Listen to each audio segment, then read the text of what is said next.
It is 8:30. I mean, I don't remember who are, we're gonna call this budget meeting to order at 8:45. Thank you. Welcome, everybody. I'm still kind of getting my computer set up. We weren't connected to the internet.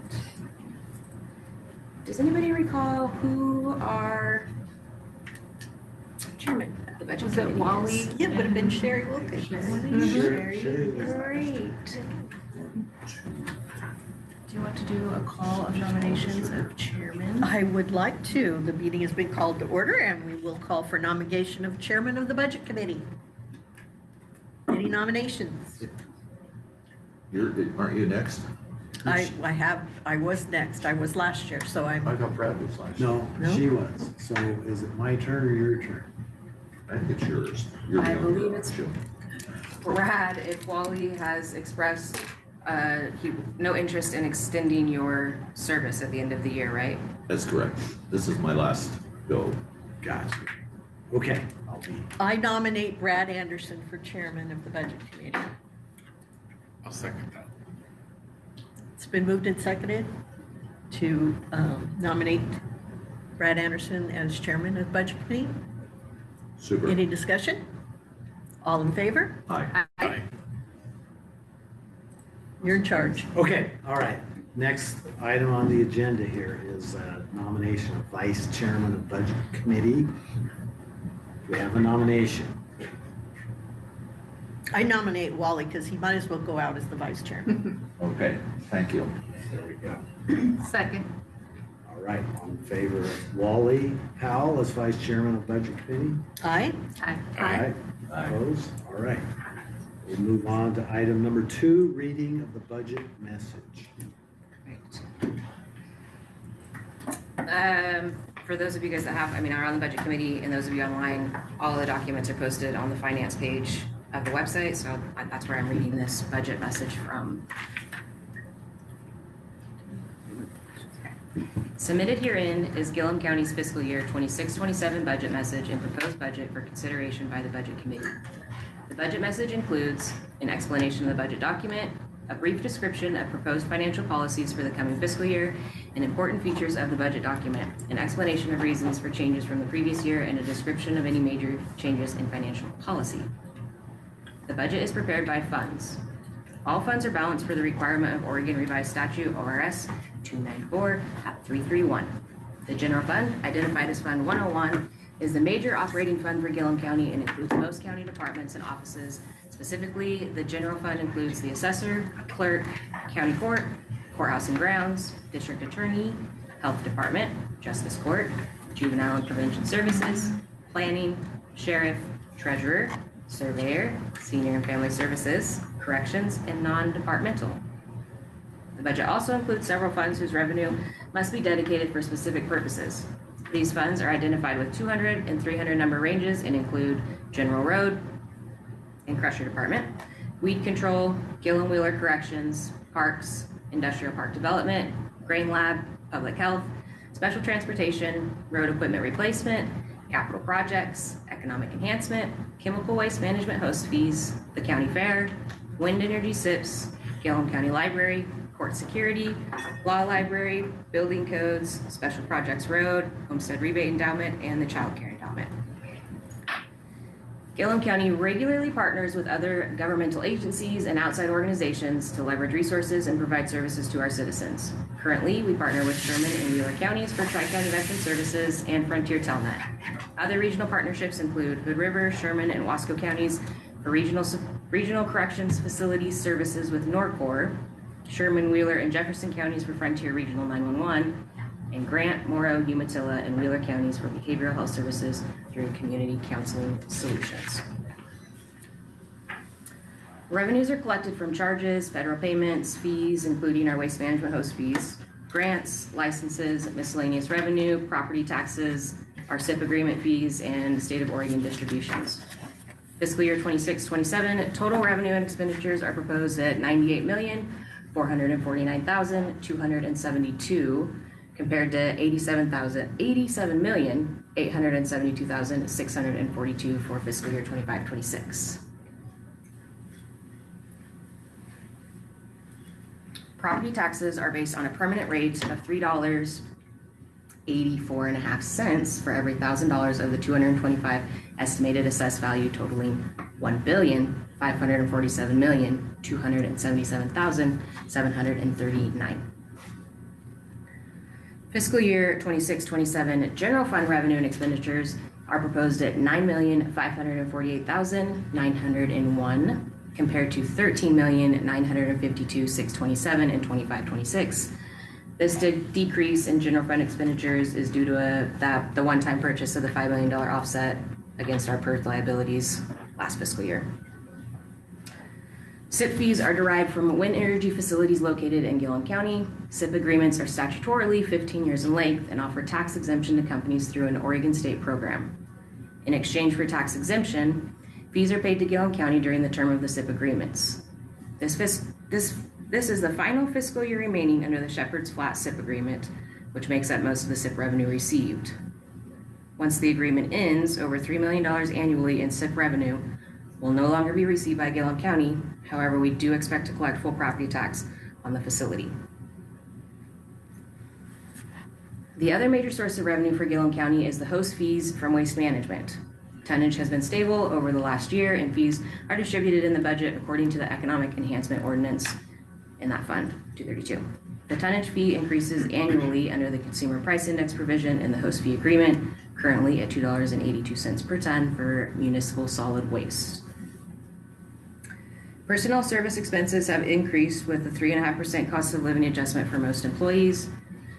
The only one that I'm sorry, that's confusing me. For all employees, insurance rates are projected to decrease 3.5% for property and liability and increase 14% for employee medical benefits.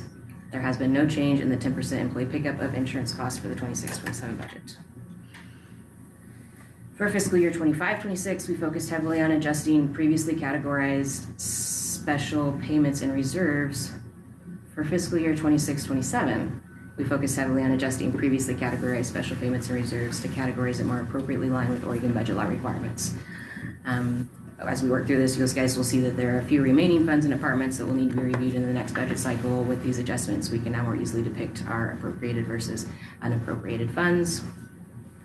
In conclusion, comparing the 25-26 fiscal year budget to the proposed 26-27 fiscal year budget, there is an overall increase in revenue and expenses.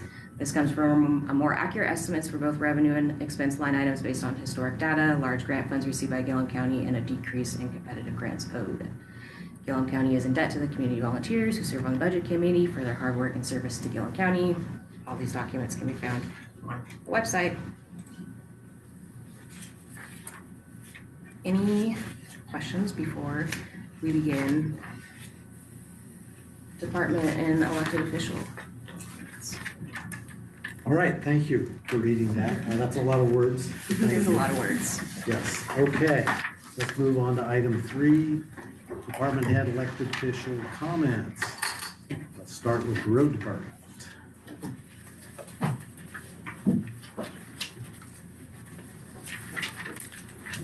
I will, one of the updates I have is that in the proposal you guys received for the road department, there was $184,000 in the asphalt that was taken out, but it should have been taken out of operating contingency. So you'll see nothing changed as far as the bottom line goes, revenue and expenses. It's just an adjustment in the line items. So I'll show that to you guys. When we get there. So that would be on 200? Department 200? 200.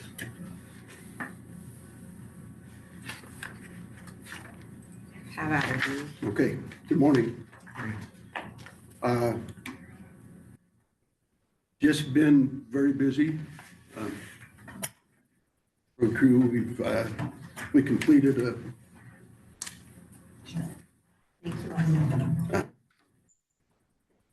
completed several big projects last year, mostly paving. We did stuff out at Ferry Canyon and in that direction, got that done. Richmond Road, improvements to Brown Lane again, several chip seal projects. This year, We've got the Erickson Grade project will be completed. That will be the last project that we have on Lone Rock Road. Won't be able to do any more on it. It will be completed. The Buckhorn and Armstrong Road projects that I had planned for this year, the federal government came out with another flap grant deal, and BLM, they jumped all over it. So they will partner with us on that. That will be a later project now. We already have all the material, everything made for the project. So hopefully we can get 75–80% of it paid by the federal government, which will save us a lot of money. We'll do an overlay on Ramsey Canyon and a partial overlay on Trail Fork to protect those paved roads. That chip seal the courthouse, which we haven't done for, I think it's been almost 15 years when we did the last one. So that needs to be done. And then the industrial park, we have to put a seal on it before we lose. You know, that was a big investment for the county. The old hot mix is cracking very bad. We've crack sealed it a couple of different times. We'll hit it again and finish it. Rock crusher's running great, other than our jaw crusher. We replaced it 20 years ago. Can't get parts for it anymore. We've been trying to hand make our own. They just don't last. So I have that budgeted in to replace the jaw crusher, which will be a pretty big job. So we'll just keep the crusher moving out ahead of us. If they keep material out, we could keep making our improvements to our roads. No real big changes in the budget. Really, I would really like to do something with salaries to keep people. As I went through the budget looking at everything else, there's not a good balance. For the amount of work that's done, to the other salaries in the county, it doesn't match. So I think something needs to be done for that.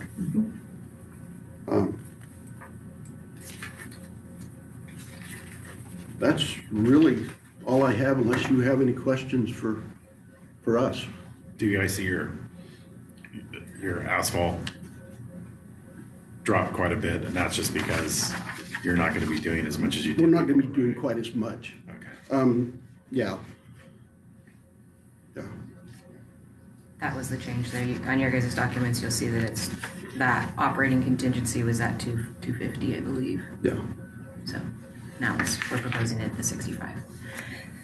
And the only question I can think of right now is with the possibility of the Cedar Springs bypass. Cedar Springs bypass, we did get the DSL approval for the wetlands delineation. I spoke with Anderson Perry. They have, they're going through it. They think the mitigation is going to be simple, but now the problem is because FEMA stepped in doing their new floodplain stuff. That's all floodplain in there. So they're having to design a lot more culverts and stuff like that. But the funny part about it is our road is going to be higher than the railroad. So I don't know how come we're in a floodplain, but the railroad's not.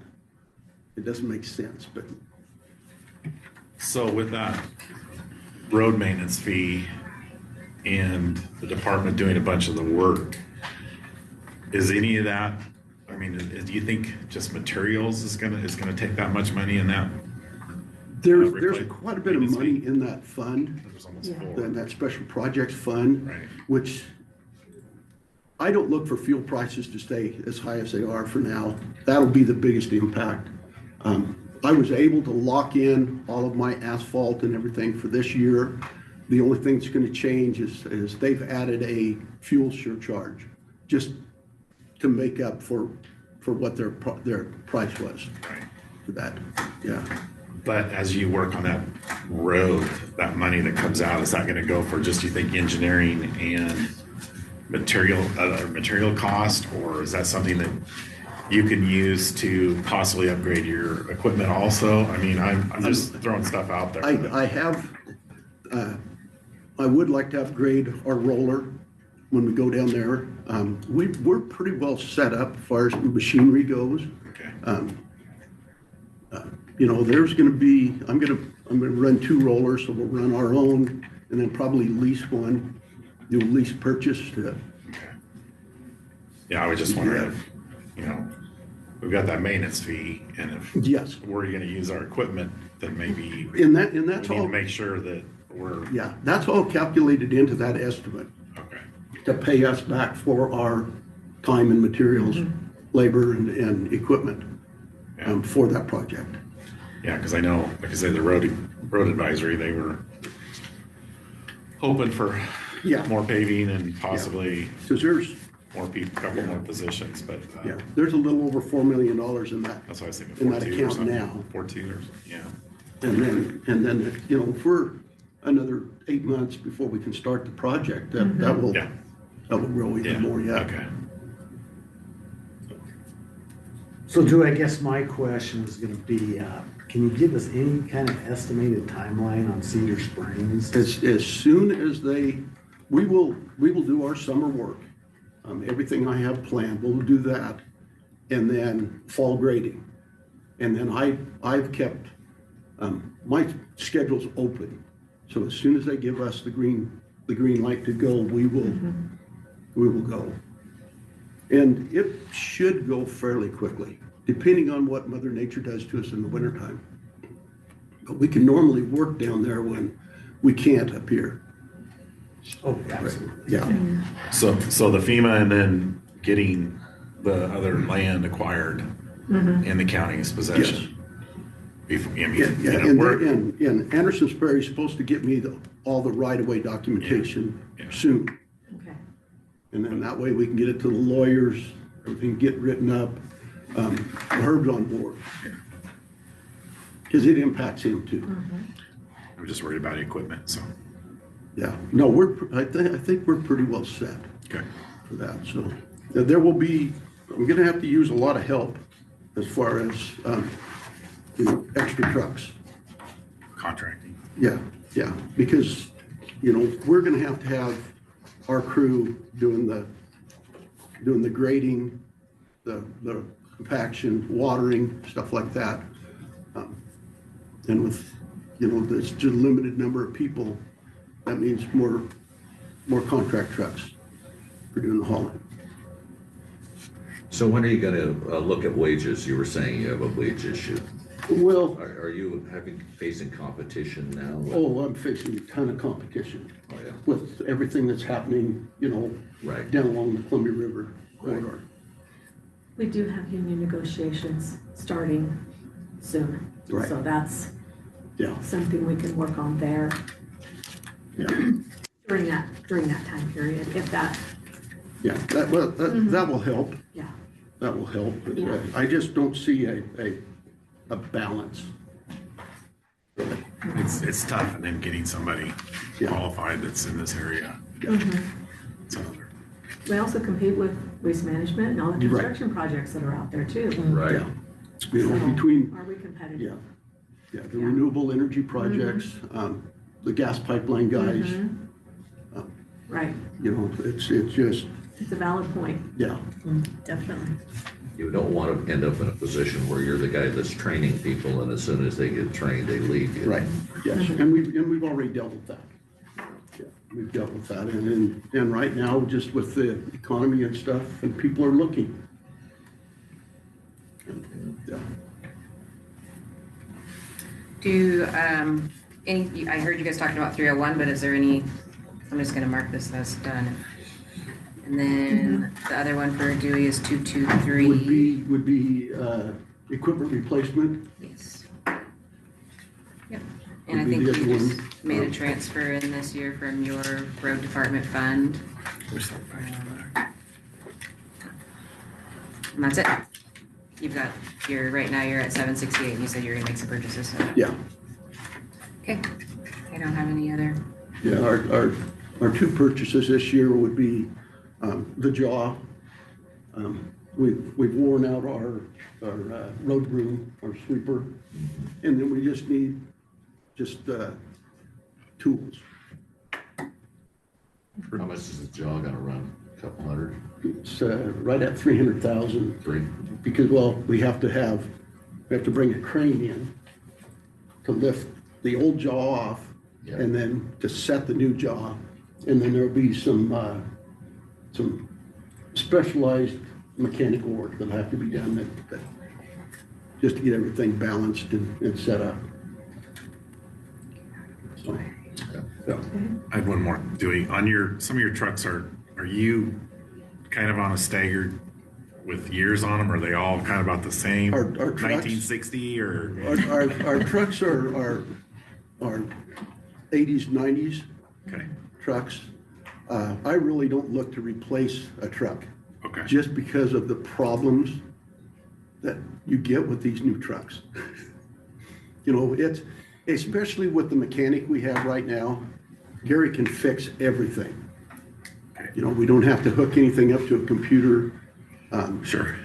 You know, our Caterpillar equipment, luckily Waste Management's close.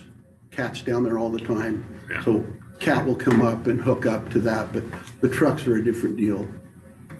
We had a issue with the crusher truck before we replaced it, where we had to have an outfit come down from the Tri-Cities area to try to fix it at the shop, and they were there for 2 days. The computers and stuff are just a nightmare. Not looking at batteries. Yeah. So All right. I would prefer to continue to run the older stuff Okay. for as far as trucks anyways. Agreed.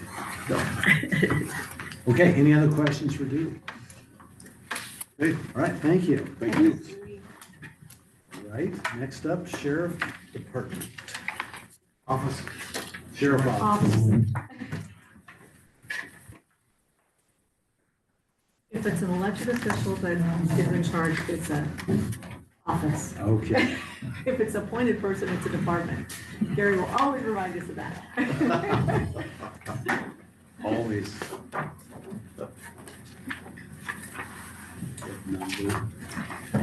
Good morning. Morning.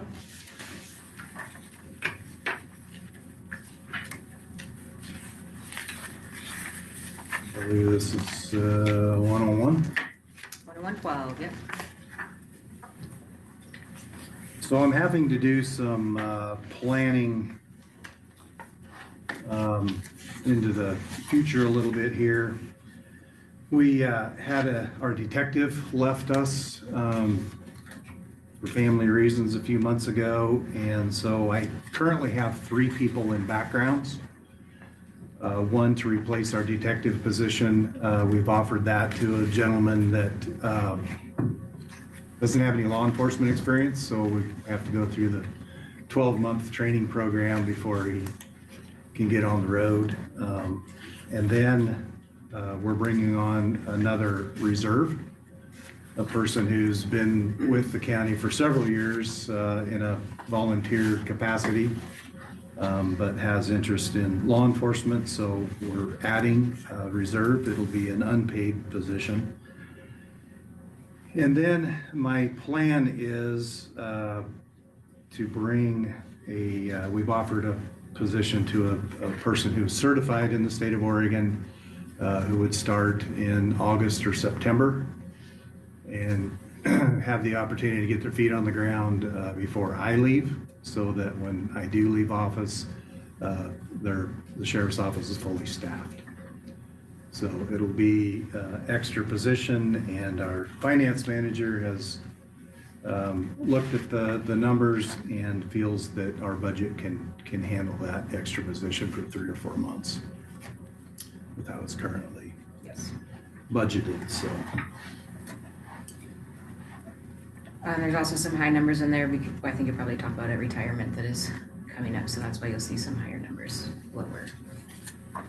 Yeah, so with Chris's retirement, we'll obviously need to train a person to take her position.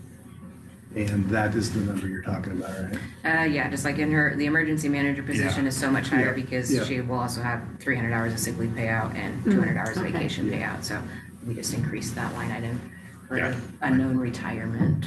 I didn't know if that was your trainee coming in or that's not, but And then the SO manager, we just SO budgeted manager. at the highest, That'll be- which is what they're okay. expecting to bring on in July. Okay. It sounds like. Yeah.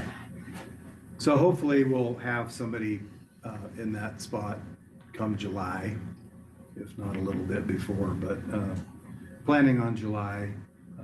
So they'll have 6 months to train to take over Chris's position, which is many. So there's a lot of training needed.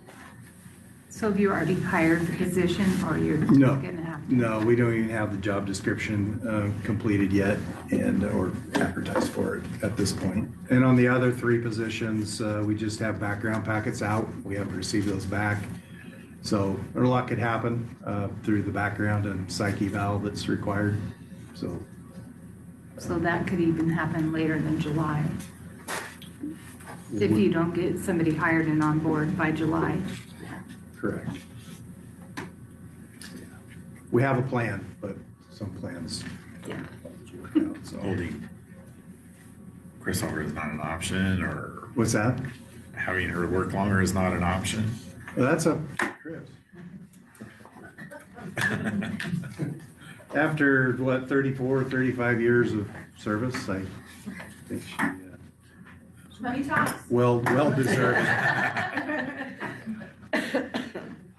So going down through materials and services, we have added another canine to the team.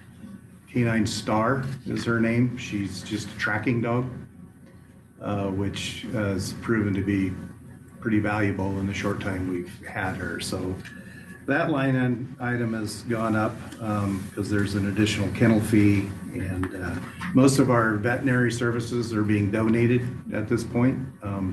But it's at a clinic in Walla Walla, so there's a little extra travel time, but and then if there's an emergent need, we would have to go somewhere closer that would cost us. But right now, we're getting our veterinary services donated, so that helps.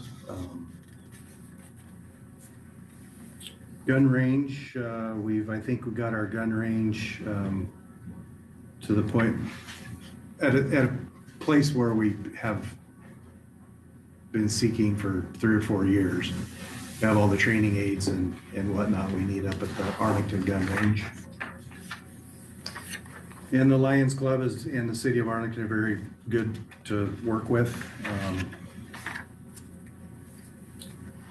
And we've also got the range in a spot where other entities want to come there and train as well, that we can join them and offer instructors and whatnot. So it's kind of a regional concept that's working out well for everybody. And then Brooke has moved some line items in places where they're more appropriate. So you'll see like the Everything that's in blue. search and everything in blue, public ed. I do want to talk a little bit about public education. That at one point was public education / operations, which it makes sense to have those two together. So we've taken out operations completely and just have an investigations line item and a public education line. Investigations, operations are kind of the same thing. So we've combined those. It adds up to the same amount of money. No additional funds were added because of that change.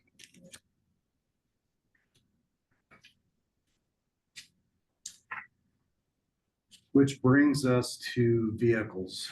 I heard Dewey talking about new trucks. We're struggling with finding a manufacturer that makes a police packaged vehicle that we can keep on the road. Our vehicle maintenance has gone through the roof, and then the dealerships don't have mechanics, and it takes them weeks to get something fixed on a new vehicle. So we're trying to go back to Fords. It seems that agencies are able to keep those on the road, although there are issues with them too, but Dodge is out. They're always in the shop. So transmission lines and fuel pumps and different things. We do have a shortage of vehicles right now. We're 2 vehicles down. With the amount of vehicles we have, I like to have 2 spares. So right now, really don't have a spare vehicle. But that cost has gone up. I remember when we were buying Crown Vics for $23,000, and now a new Interceptor, police Interceptor, is $53,000. The Tahoes, we like the Tahoes because of the roominess and the handling, but they're a $58,000 just the vehicle alone. The upfitting is another $40,000 to $50,000 for that. So quite expensive. So that's why we're at $235,000 on police car purchases this year. You guys had a good partnership with Gilliam County Fire Service. I guess I just have to point that out, that you guys were able to sell one of your vehicles to Gilliam County Fire Services to use for their operational vehicles. Yeah, we sold the pickup for $56,000, which we need to do a supplemental budget because we do have a Tahoe that should arrive for the end of the year, for the end of the budget year, that we'll have to transfer that $56,000 over so we can pay for it. But and then the upfitting for that new Tahoe is in this budget, which I believe was quoted at $49,000, but we've made some purchases of the expensive items like the dog kennel. So it's our drug canine car, and then the heat monitor that keeps the dog cool or warm. It has all kinds of alarms on it. Other than that, unless there's questions, that's just, and I will point out this is my 21st year with in front of you guys, and I don't know if it was necessary for me to come every year, but I like to be able to answer questions if there are any. Are you facing the same wage pressures that Dewey's indicated? No. I've worked pretty hard at keeping track of our neighboring agencies and law enforcement profession as a whole, and I think we're sitting pretty good. But the one thing I have noticed over the years is our COLAs do not keep up with inflation, cost of living, and so about every 5 years, I find before you asking for, at least the county court, asking for a raise. But I think right now we're still sitting pretty good. So, but I think, I guess just to highlight, I think a perfect example is the road department. I think the COLAs have been there every year, but I don't think at a rate that keeps up with industry and the cost of living. One clarification is the sheriff's office is non-union. Yeah. And the road department is. Right. But it still comes back to, take care of your employees, pay them, I mean, they're Yeah. here, we got, countywide, a great team, good employees, and it's just my belief that if you got good people, pay them. So. The CPI was 2.4. I will just say that. So Okay. we're 3.5 is 11% or 0.11% higher than that. Yeah. But I don't know how you get your numbers based on that unless you do a full study. A full study. And I've always said as law enforcement, it doesn't matter if you're in Gilliam County or if you're in Washington County, where a lot more things happen more often, but you still got to be prepared and go through the same training and certification as anybody else across the country. So we have growth. We have a lot going on. A lot more people are gonna be here working, in the near future and in the further down the road. So Yeah. it's very, very important No, I to think, manage all that. yeah, I think salary wise, I think we're in a good spot. So Gary, on the second item here, the one deputy, it was at 76,000 last year, then it goes up to 99. So I didn't know if there was some training in there or what was the second item. Why that was like I such a think that large that jump. is Mike Walker's position and he'll have payout, his vacation payout if and when, so I just budgeted that. I see. Okay. Just I was increase that amount as a forecasted. Kind of jumped out. Glad you're here. I wouldn't have known how to answer that. Yes, I believe that's what happened. Yeah, when it's 30% jump, I'm like, oh, there's something. Yeah, there's a couple step increases in there and then. That is also the other thing, if they received a step increase, because we changed that this fiscal year, that they get their step increases on their actual hire date instead of being at July 1. So there is the chance that a deputy would see 2 step increases within 20, it'll look like 2 step increases for 26, 27, when in reality, this 25, 26 should have been a higher number, just with the way things fell. And then I budgeted that their step, even if they were gonna get their step increase in June of 2027, I put that number as the budget, just because I was doing that now. And I would point out on that too, Brooke, that the undersheriff, the undersheriff position is not filled, It's lieutenant, yeah. but I don't know what the new sheriff will want to do, if he'll want an undersheriff or not. So it's in there, but that Okay. position is not filled. Okay. That's your lieutenant, yeah, that's your lieutenant salary. Yeah, Well, but the lieutenant is, So that's your lieutenant. that is Oh. your, I did because he just replaced Tori's his personnel Right. position, but it's not necessarily an undersheriff title, it's lieutenant title, but that's his salary. you're right. So that's, I guess in our Brand. salary schedule, we have it listed out. so that's Rick. Yes. No, and I think it was 2023 maybe that we gave higher COLA to all the employees to kind of catch them up. So it's not unreasonable to get to a point where we think we have to catch them up a little more. But That particular year, I think CPI also was higher. yeah, It was, I don't remember exactly what it was. I don't know if it was 5% or 6. Yeah, I remember that. 6.2. okay. Thanks, Gil. Any other questions?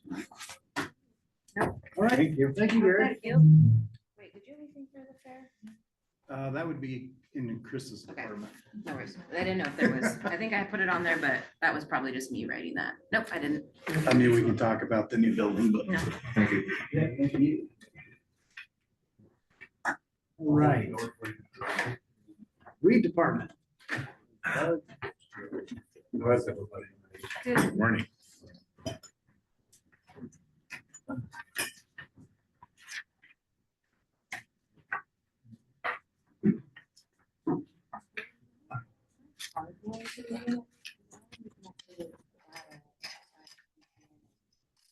Is there a part-time option in the courtroom? It's not a big deal. Okay, we had asked Doug to come forward and grant as the weed department just to kind of discuss their fund. Historically, the fund has had a negative balance, and I guess the question for me is what kind of transfer you want to make from the SIP fund to bring that into balance, and then kind of what the weed department plans to do over this next fiscal year as far as invoicing goes or agreements with the BLM, state highway, anything of that nature. This fall, we could probably get another contract with BLM. It's too late now, but I've talked to Grant County, and the floating that we do on the John Day River can be paid for by them. We can bill them for it because they have enough in their budget so we could continue to do that. So when we had talked to Jared earlier, he had indicated that there was no funding in the BLM for reimbursement, so we should not be expecting anything. Yeah, we can do I think we can do a new one this fall, maybe. Is that, I was under the impression that fiscal year 27, there was no Oh, no okay. budgeted funds from the BLM for reimbursement. But that, again, and we talked about just doing a supplemental come Yeah. fall time if Yeah. we did talk to Jared with the BLM and they had those funds, but in the conversation that I had with him, it did not sound like the Okay. funds had budgeted anything. Because I think Grant County has quite a bit of money and they've offered to pay us, so. How much do you think that would be, Doug? You know? Probably 16, 17, depending on how much last year we didn't do as much as we normally do. What they like to do is start in the middle of May and do up above from Monument down to Kimberly. Because if you wait too long, you can't do that stretch because it gets too rocky, shallow. And I don't know, but this year, the way the snowpack is. Better floating than. Yeah. Yeah. And sometimes in the years past, we went to the middle of July, but I'm not seeing that this year. And what about the state highway? That'll be, I think we're right in the process of doing the contract now, aren't we? Yeah, 50K is what, Yeah. 50,000 is what, gosh, where's his name? You know, And what I'm that talking is about. a Scott Peters? Yeah, Scott three Peters. year? Huh? How many year contract?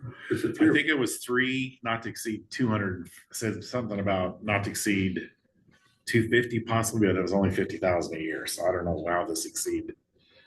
But my conversation with Doug was I felt that till we have the contract, so much going on with the state. Yeah, we better have the contract before we word of mouth. That's my I opinion. know the roads are getting ugly, but Yeah. And how what does do you do? that, I guess historically has not been revenue brought in under that agreement Yeah. or is not showing here. How does that billing look?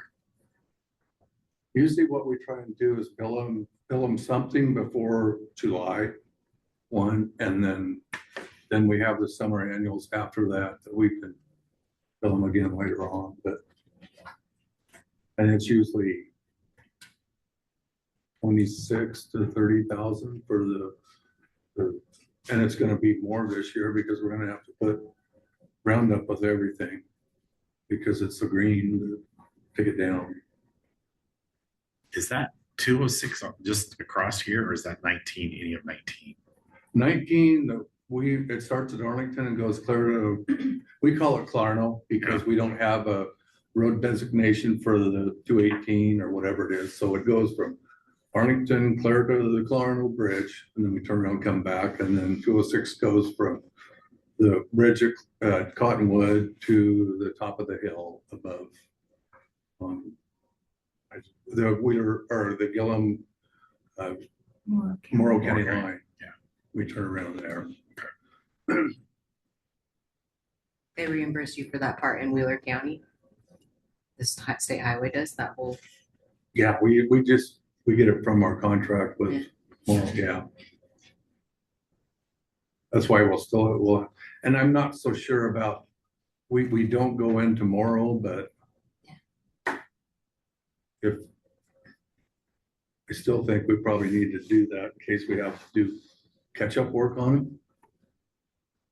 I mean, the one thing that we used to do was the freeway from 159 clear to bridge, or not the bridge, the dam there at,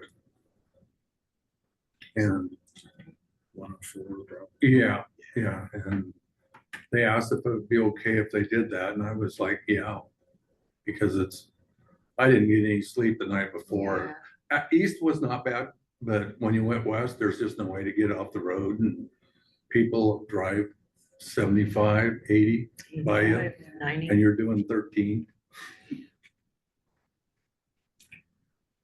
This transfer that we have from the SIP is just going to bring the fund in balance. I think if there needs to be a positive balance there, it should be higher, but this is what we're proposing is just bring the fund in balance, but I would like you guys to have that discussion. So you're saying with the transfer, it's gonna put us, With the transfer, Zero. it's basically, yes, just putting us at Even. zero. okay, And then historically, the expenses, the revenue in 24-25 was 132,000, but the expenses are, far greater than that. So Yeah. you're gonna continuously go. And the SIPs are dropping off, so whatever we're gonna do to correct the revenue side going forward, we need to work on that. because we've always had to put additional funds. What are you seeing for costs going up? Bill, looks like billing You and know, grants we just got our new price list and contract. it hasn't went up a lot. I'm surprised, but, Lock it in. well, it already is. Yeah, and we've got Wilbur Ellis used to be the state supplier, and I think Helena won it, and right now Wilbur's taking him to court saying that, so I'm not sure what's gonna happen, but right now Helena has the state bid. Mhm. And I was surprised because Wilbur doesn't actually make any chemicals. No. They make the adjectives and all the spray stuff, but and how they could buy stuff from other people when they don't manufacture anything was a shocker, but The, how much private, we have quite a bit this year. okay, We've got 300 acres that we just got the chemical the other day to do for Tom Campbell up there at Lost Valley on White Top. And then we just did some for Cody Humphreys down on the River Place. is there for- availability for that to increase, or you guys? Oh, I think so. Okay, good. I think that'd be quite a bit. You have Jolie back over there, so you guys, she can help you guys with more consistent, Yeah, regular invoicing. Yeah. What's the other thing I was gonna ask? So industrial park, we sprayed that last year and we didn't have that in, I believe it was in the industrial park Mhm. budget, but we have it this year. Okay. That's gonna cover that, you think 15 or less, or? it should be pretty close. Okay. I think I don't know. We've tried to hold the line on what we use for chemicals. We're gonna have to switch it eventually and use something more costly because you just can't keep going with the same chemicals all the time. Eventually you have breaks, but Yeah, we just and need, the better our Sterling is, the more success we have in the summer annuals. we just need to make sure we take care of that since we're Mhm. leasing, charging people for it. Right. So, My question was the drone, how's the drone going? We have done everything. The only thing that the first time Mike applied for the license, it was the paperwork wasn't done right. It was done correctly the second time and we've never got anything back from them. Once we get our license, which we've already done all the work, then we can start, he's got, 50 hours of flying water or grass seed. And then after that, he can start flying chemicals. And I think we'll pick up quite a bit with that because you're gonna be doing the stuff that nobody wants to go out and backpack, the hillsides and the rocks, so. I think it'll be, so do we have a line item in there for that? No, but I think I your miscellaneous income Miscellaneous. will cover that, yeah. Okay, it's just extra private. Mhm. I think, and then maybe what's next budget cycle, it's depending on how that goes, we could get more specific if you wanted, but yeah. So we get that dug out. We put that on the webpage to get the word out that yeah, contract or to, yeah, that we can do that kind of work. get the word And out. there's people that are waiting for us to do it, so. Oh, good. Do you guys have a fee schedule?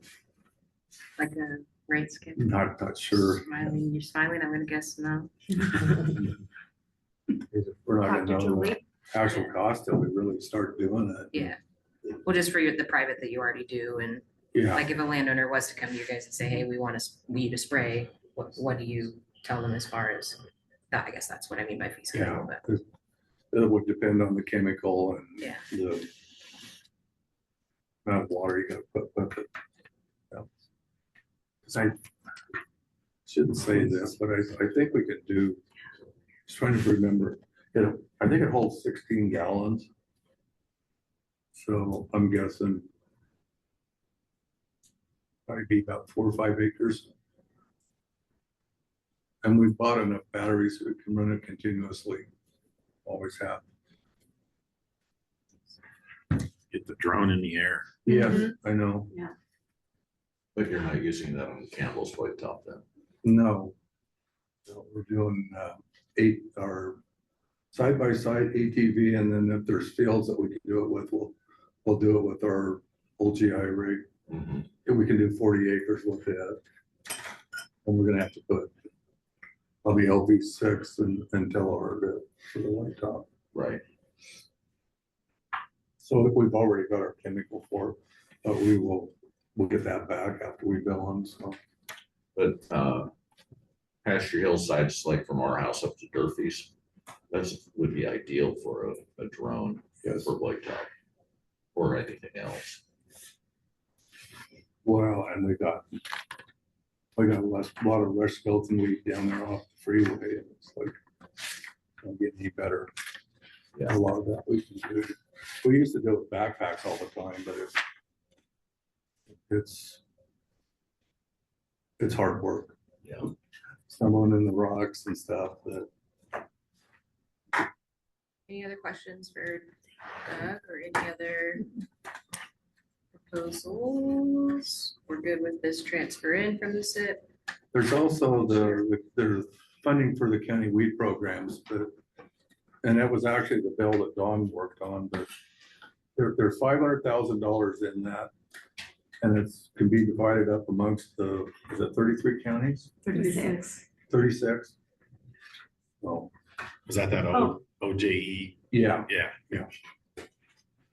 Do we, How do we, I think I'll have Joey Yeah, look Joey look into it into and it, see what yes. it's gonna take. It's another one that's gotta go through the OWEB Mhm, process. okay, sure. Good. Thank you, Doug. thanks, Thank Doug. you. All right, we will move on to the library. I don't know if Mary's here. I don't believe I really finalized her that. I was sick at the end of last week, so I apologize if she is not here. The reason she was gonna be here is they're proposing, wait, let me just unmute her. I saw Where a are we big at jump here? in fees or total wages. It was. Yes, that was the increase. Where's Perfect. that? Mary, are you there? What number are we on? Yes. We are on 236.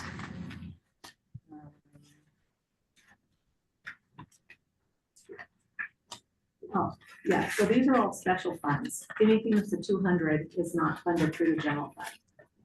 The weed department just, anything that's a 200 has it. Okay.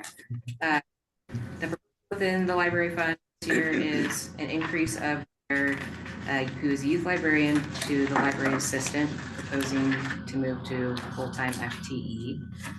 And then some of the other big expenses that you see down here was a carpet replacement in the library, and then their OLA conference for the library's anniversary next year. And then Mary, I'll let you go ahead and say anything you would like to say.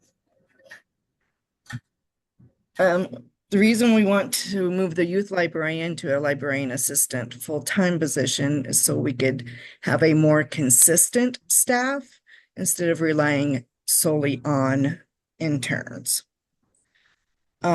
We would be able to provide more services to the Condon Early Learning Center and the school district to expand our after-school program and have more open hours at the public library. Mary, does that help with some of the summer stuff that you guys do also? Yes. Would, if the services for the school system, has there been any discussion of if the duties done there are going to increase the amount that they pay for the IGA would change? No, we have not discussed that yet. I already do after school book club with the third graders. So I was hoping to do like 3 through 5, a couple days a week instead of just one day a week.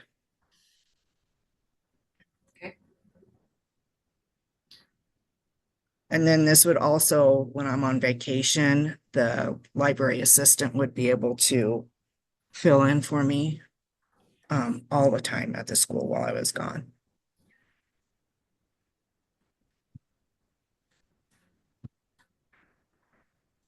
This is another one that has a large SIP transfer, and this will be the last year, this budget year we're working on will be the last year for the large SIP payment. So going forward, what we're gonna do there. You have a plan, Mary? No. We're coming up on our 100th anniversary as a public library under Gilliam County. So I'm pretty sure we haven't always been under SIP. So I don't know why we couldn't go back to general.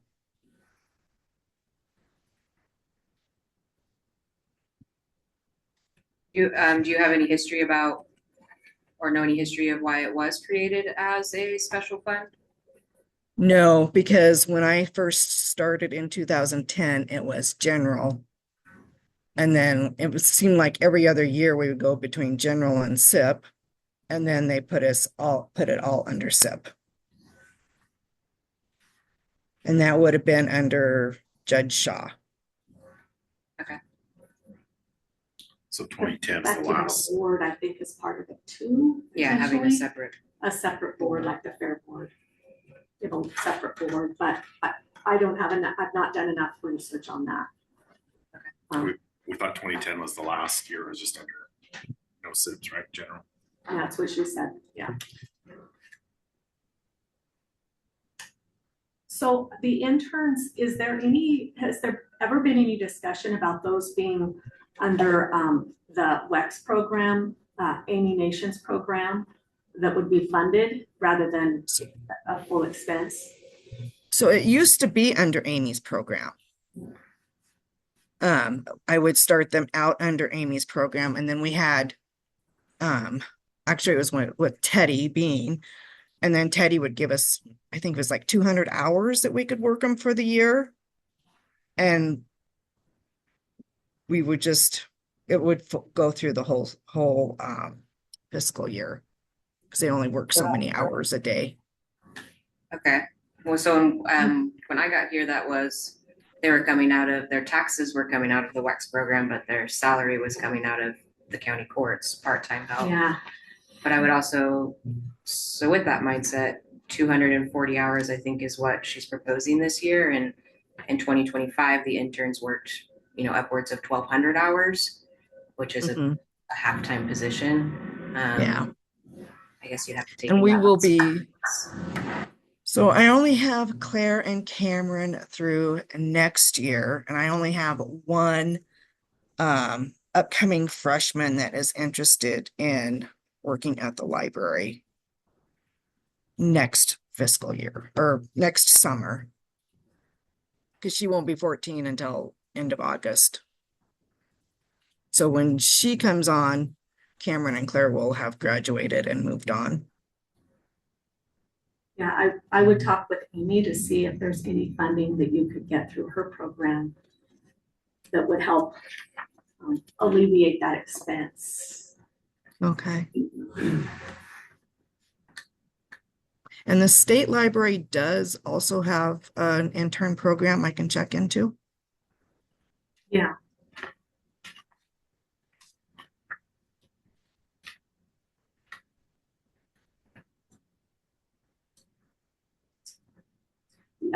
The other thing that I did a comparison to see what the school pays us to what the expense is, and we're definitely in the red there. But it's because, just frankly, it's because the director's going and you're at a higher wage rate. So one way to correct that would be the library assistant. I don't know how you want to do it. I just noticed that it's pretty much a wash for the expense and the time for the library assistant, and what the contract is with the school. So that's Yes, we can work that out. when we first did that contract, it was between Judge Farrar and Mr. Schimmel, and they went with the lowest paid position at the library instead of the highest paid position at the library. So I don't know, and I don't know the reason for that. I wasn't involved in those discussions. Okay. How long is that agreement? I think it's Oh. 3 years. You guys are breaking up. I can only catch so many words. I just asked Mary, do you know how long that agreement, when it comes for renewal? We just renewed it last year, so it doesn't come up for another renewal until next year. It's on a 2-year cycle. And it So- probably, so it probably basi- doesn't have a cost of living. It clause. does. It does. I think it's a 3.5% every year. It's a very small amount. So speeding this up a little bit, we have some issues related to how we're going to fund the library moving forward. And it's, they aren't going to get resolved today. No, And it appears to me that the library and Brooke, the judge, have got some work in front of them to, One more wrinkle, Arlington, I see it's put in here, they would receive 25,000. Is that all they get from the county? They received Yes. a $70,000 grant, operational support grant from the county this year. Okay, they applied for. okay, all right. Right. Is that sufficient to keep them afloat? So just as a side note, we went down and met with the Arlington Library and they did not want to come under the county umbrella. And I think they get funding actually too from the city of Arlington. Yes, Yes. they do.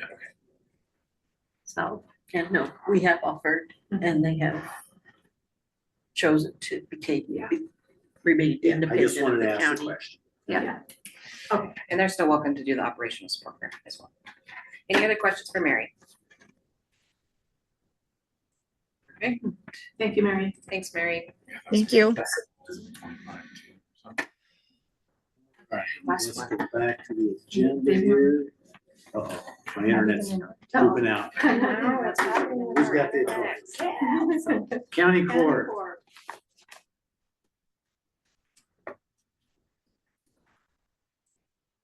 Oh, 3. 10103. This presentation from the county court is the proposal to increase the admin assistant to full-time. We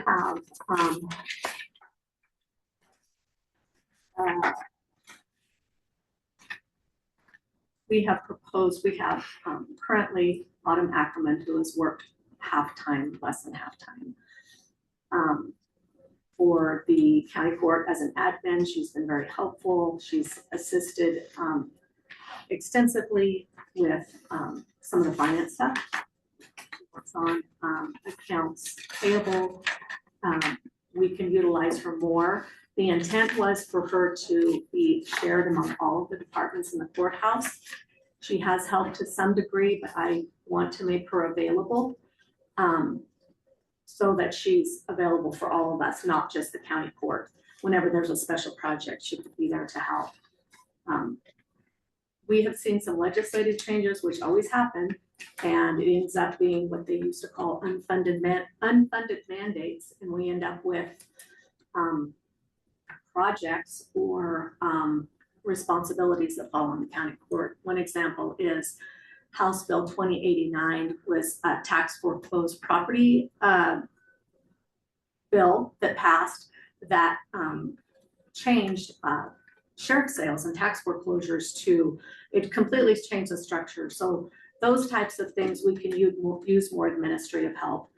Of course, the minutes have always been an issue, I guess, for the county. I think currently our county court administrative help, Anya, she likes to do the minutes. She likes the video. It lets her know what's happening and what she needs to prepare for, but we definitely need backup. We need help with that. It's a big part of what happens with the record keeping for the county. So those are just a few examples. We have a very large grant, a broadband grant that we won. There could be times when we need help with that. We have an EV charging grant that we are managing, and all the other projects that Gilliam County is working on, and there's just a lot going on for us. So those are the reasons why. Other than that, as far as the county court goes, rest of these, I think we have a good balance. The thing about staffing is you want people to work diligently, but you don't want them so stressed out they can't manage it. I'm trying to figure out the balance in all the departments that I manage. And if you go, nothing else is changed significantly. We did take out operating contingency, which we didn't see a need for in our department. We also took out consulting for human resources because we've not used that. We have a vehicle purchase for the fleet, which we have not purchased, but we like to keep that in the event we need one. Last year, what we did is we took another car and got one more year of life out of it to encourage staff to use it at least for in-county travel, and it's probably lived its life now. So that is going to be unchanged, and other than that, everything is the same or less. So the only real change is the increase of the staff member. You have any questions? Yeah. Brad? No questions. Okay. Okay, does anybody, that's the end of the updates. Before we move in, does anybody need to take a little break? Are you guys good to move forward? I say let's move forward for a little bit. Okay. All right, we will just start. I guess I would like to preface with, as a reminder, we have not had our fiscal year 25 audit yet. And with that comes no ending fund balances from an audit. Throughout this process, it was doable, but difficult to come up with these beginning fund balances just because you're going across a span of 2 fiscal years, which I expressed that to you guys in the email. So I just want to reiterate that. The other thing I thought about in the dead of the night last night was that within Cassell, these beginning fund balances, it will become fund balance. It's the same thing. It's just a different title, a different number since we moved into Cassell. So that would be a change, but it'll be different. So instead of beginning fund balance, it's just going to be fund balance. Yes. Okay. This, we did not do a large transfer. That's why it's significantly lower this year, is because, as you remember, last year we did that transfer from SIP so that we could do the $5 million offset payment to PERS. So that in itself just brings that beginning fund balance lower. Current taxes, this comes from the assessor's office. As Chris has discussed, when the SIP agreement falls off, that'll move into property taxes. So clearly we can't put a number on that, but we do expect to see this increase in fiscal year 28. 28. Guess though, yeah. I'm not gonna say. Yeah, numbers. the assessor's office is, we don't want to speak for them. Yeah, it will be dramatic. It'll be dramatic. It'll be a large increase. Yes. But A large there's, increase, but yes. those numbers come from the state and A lot, yeah. We don't have a most of crystal our ball. Property taxes come from utilities and those are valued by the state, so. Even if it was a 50% increase, I mean, Accurate, yes, on that. that would be significant. Yes, it will be significant. Hopefully it won't be challenged. Let's just hope not. I should have said that. Yeah. Jinx. other than that, just normal like increases to some of the service agreements or contracts that we have with folks, that those numbers come from those individuals or the state. No other major changes. The assessor's office is getting a one-time grant, so that's in there. We're adding the WOF compensation grant, which we've applied through for the state, so that's in there. And then I just reorganized this electric rail bill payment because 95 signifies our transfer, so I just moved it to the 390. The road and weed admin moved to a part-time position, so we will no longer need this transfer, which was what was helping fund the sheriff's office because her position was in there. Yeah, and then we just had a small transfer from SIP to bring us in to balance at 160. Of course, that leaves us nothing unappropriated. We didn't do a large transfer or anything like that. That just brings us into balance. Any questions on general fund revenue?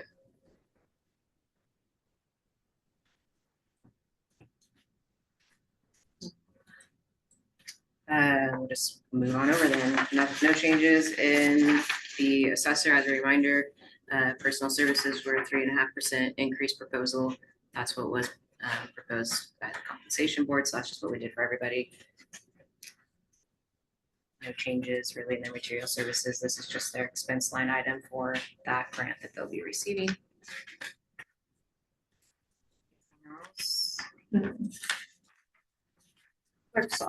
Let me ask just one general question. Absolutely. Not just to the assessor, but let's talk about health insurance. What's the Yes. rough numbers on that? So what we heard from at the end of February is when CIS has our insurance conference, and for Regents, which is who we go through for CIS, our high deductible health plan through them, is expected to see a 14% increase this next year.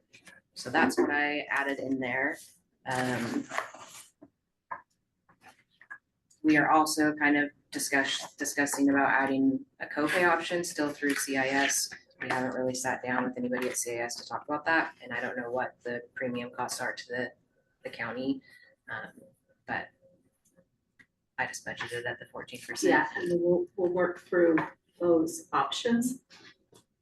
Historically, it's taken some time, but when insurance packages have been reviewed, we have the union, we have a committee typically is what's happening, and they look at options and compare costs.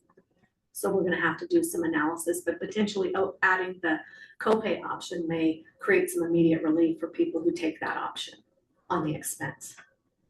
Yes, and there's been some big changes as far as our coverage area as well with Regents, not having OHSU in our network anymore. So I think that will be a big downfall for employees. So being able to have a copay with more options there would be a choice. And I know that there are other counties also having similar discussions because we're in a finance treasurer's string. So we have that information about what other counties use that's outside of CIS. But I think that's a much larger conversation. But right now, budgeting what we have budgeted, whether it was the copay or the high deductible health plan, that should be good. Then my second question is PERS. Yes, PERS is budgeted. We get our rate percentages come in biennium, so it's 2 fiscal years at a time. We receive those from PERS. So I use those percentages that are provided, but that doesn't take into account our offset. So you'll see that our historic data is quite a bit lower because when I propose the budgets, I'm just proposing it at that 14.79% or whatever it is, plus the 6% we put in.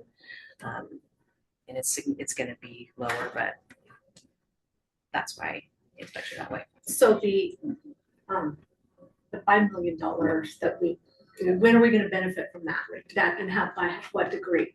We don't know. Every month when I do my first statement, I get what they call UAL credits report.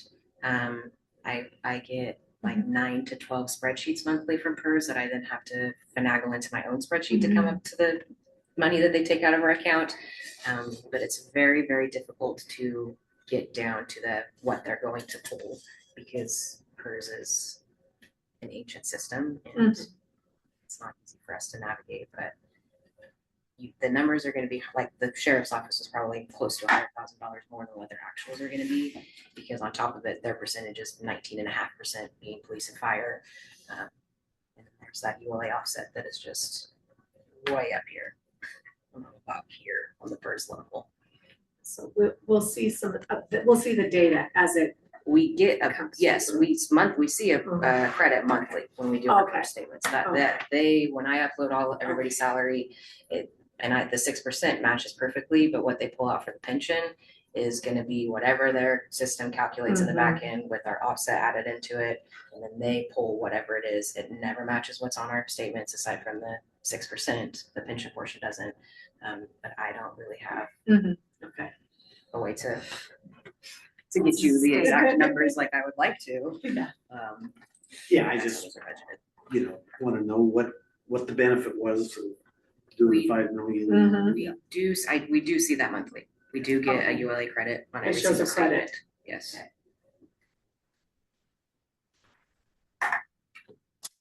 Clerk's office, no big changes here. We already went over county court. Over here, do you have anything else? Okay. Courthouse and grounds.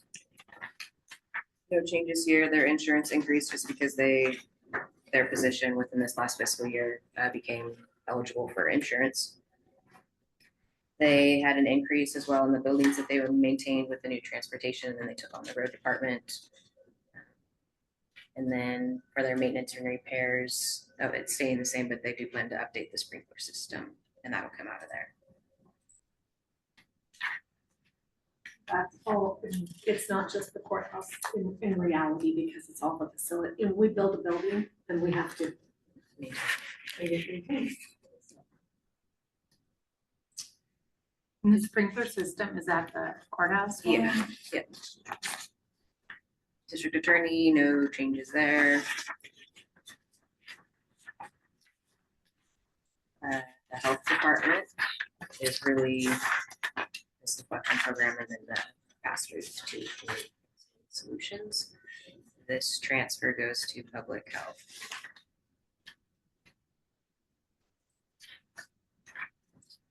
Justice Court, no big changes or proposals there. Rick, I'm sorry, I have one question on the deflection program. Yes. We got 150, but it's 75, right? Yeah. I was confused there.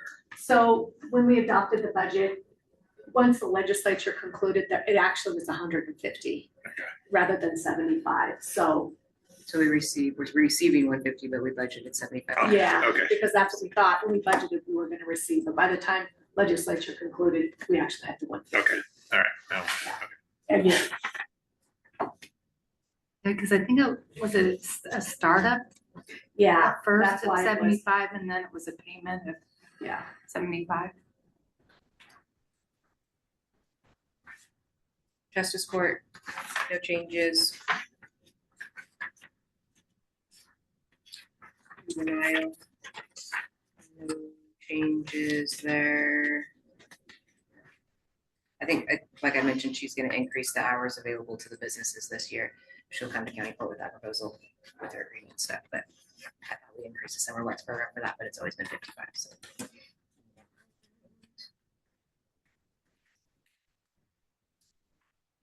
Okay, the planning department, we have budgeted both personnel services as well as the IGA, just because we're still in the works of attempting to hire somebody. I think that they ultimately had 3 or 4 people apply, so. At 1 o'clock this afternoon, we're interviewing Yes, 4 people. this afternoon when they're interviewing, so we just left it that way, just for whatever way it plays Right, out. we won't be spending, it'll be either or. Yes. It depends, because we lost our contract service with the city of Boardman, they're no longer going to provide that, so we were exploring all options simultaneously, whether that be a contract planner, an IGA, or an in-house planner, so that's why it looks the way it does. Yep. Do you think we should correct it? If we hire someone, we're going to have, or to know, do you By the think time we we should adopt do that? it, Yeah, okay. We did the sheriff's office, so treasurers, it's here. This difference in personnel expenses is from no longer proposal of the deputy treasurer salary. Aside from that, no changes. The surveyor, no changes there. Senior family services. I'm gonna ask a question on the survey. What is land corner preservation?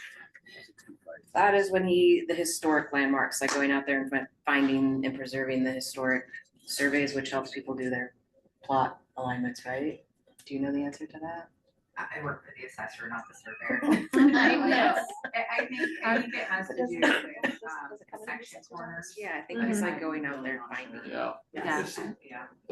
making sure that the Instead of the old Is rock there, in is there the, a income to offset that, or is that, I was Yeah, just curious what that there's is. income. Yes, there is a revenue for that line item. And Gotcha. he did increase, he just increased it last fiscal year so that he could do more And then he wants to keep it increased this year so that he can do some remaining ones.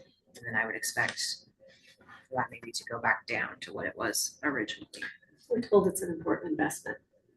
It's It a is because if historic you data.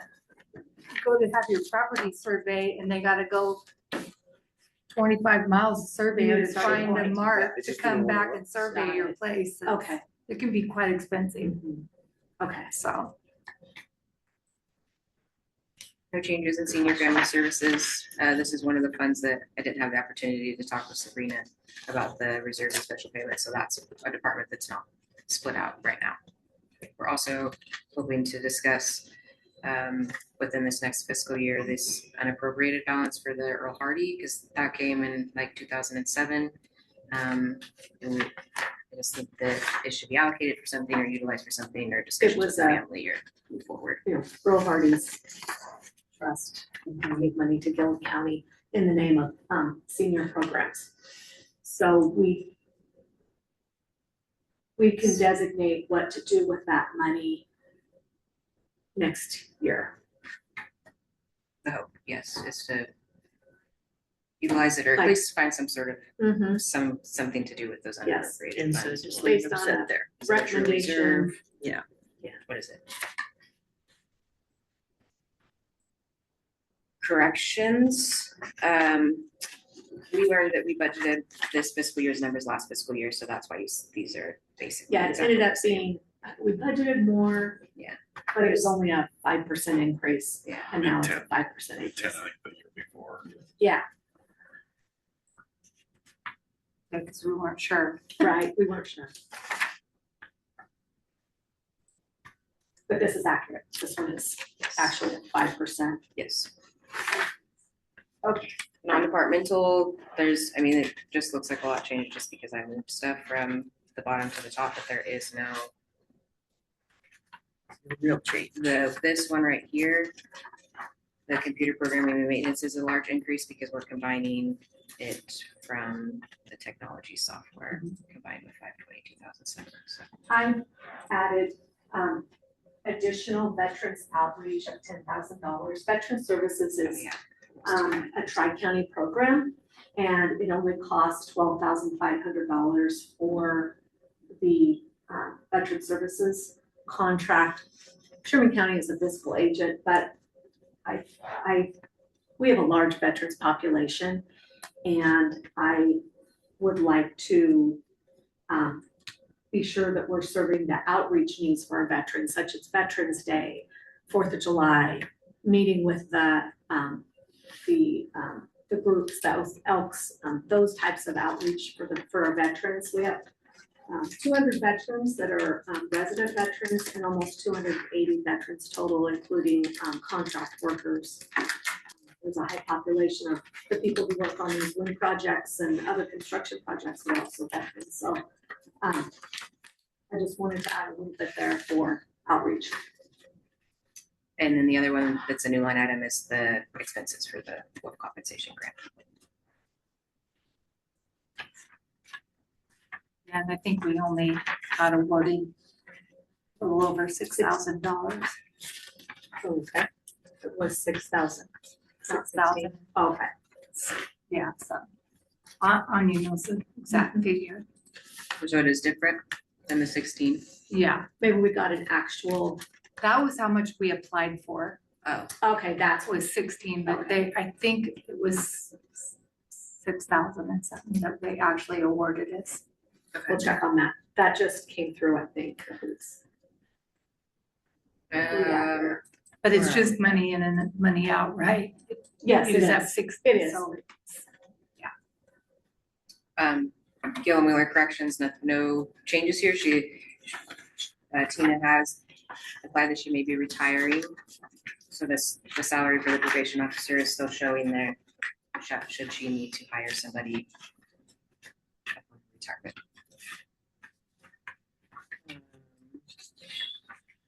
He does have a planned vehicle purchase.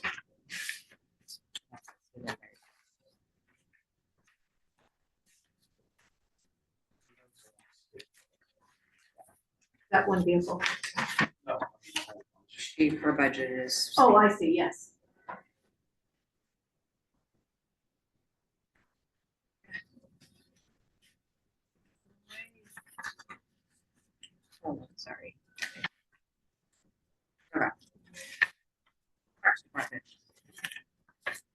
major changes there, no plans there. Industrial park. They did add a new line item for grounds maintenance to get an ATV sprayer to spray the stuff that the weed department did not spray. They also have some trees there that they want to get fixed. And then Yeah, there's one tree that's dead over there. the weed department, the transfer, a payment will be made to the weed department for spraying the industrial park. So that's what that's showing. So with the spraying, who's doing the spraying? Daryl is spraying with the ATV. The weed department is spraying the other portions. The large areas. Okay, but Large areas.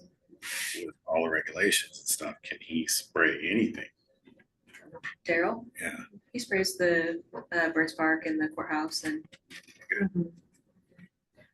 We, we have Arden Mills, we have to mow and take care of the grass over there. Right. And then anything at the grain lab as well. Okay, because I didn't know he sprayed anything because with the world we live in, I'm just. Probably has an applicator's license. I think Just- for the county, he has Okay, some sort of.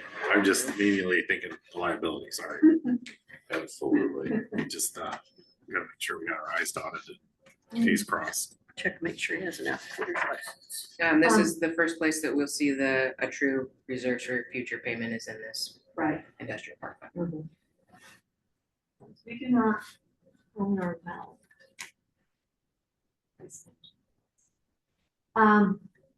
We have it doesn't show an increase. But we do have another lease, a short-term lease with wind parks on the east side of the industrial park, the 11 acres that was gravelled. So that's gonna be fenced. Infrastructure. Autumn Grid is doing that, so you'll see some wind parks over there as a laydown yard. The only other comment I want to make on the industrial is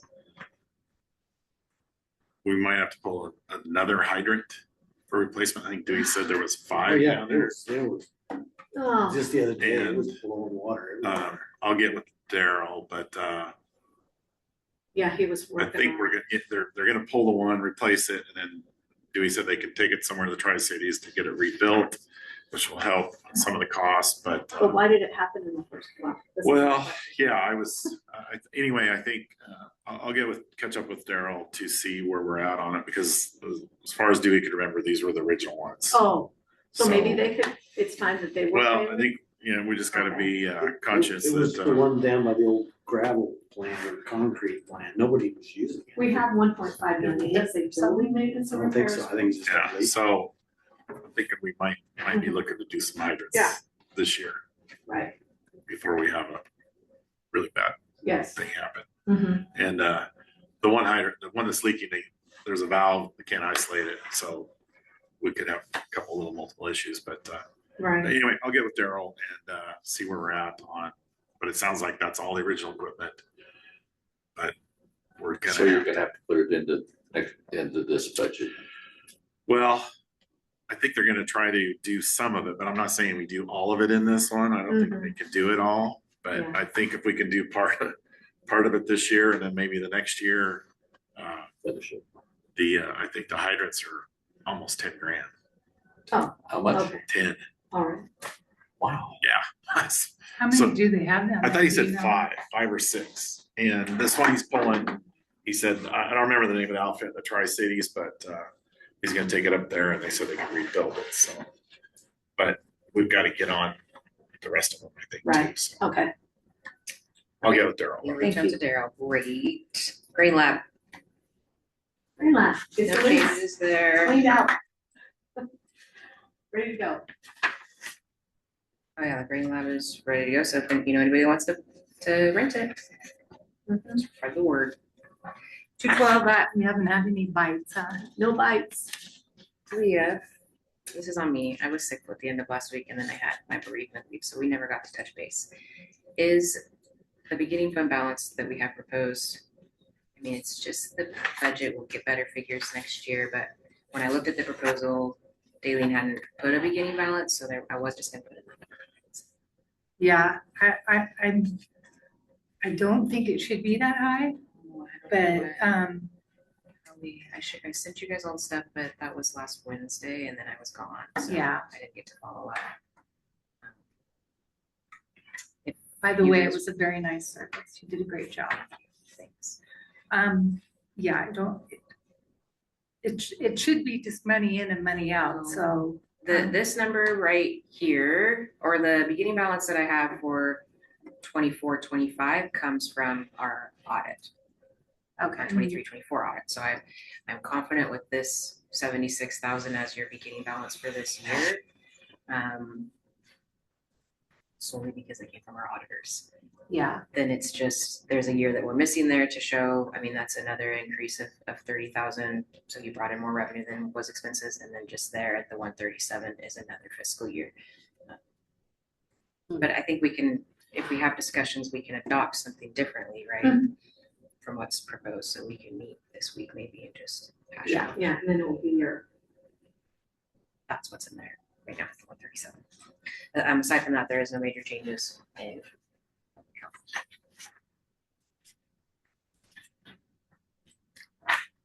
213 was something, I came into a message from Todd that he had missed adding his federal vehicles that he was receiving, so that 200,000 is, there's a $200,000 difference from what you guys received last week and what is being proposed right now, which is this line item.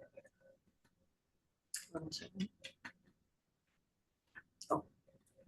One, and then the expenses. Offset right there. Yeah. Other than that, no changes within their department. They're expecting some vehicle purchases. They have a little bit left in their event center grant that'll come in. Status quo and transportation.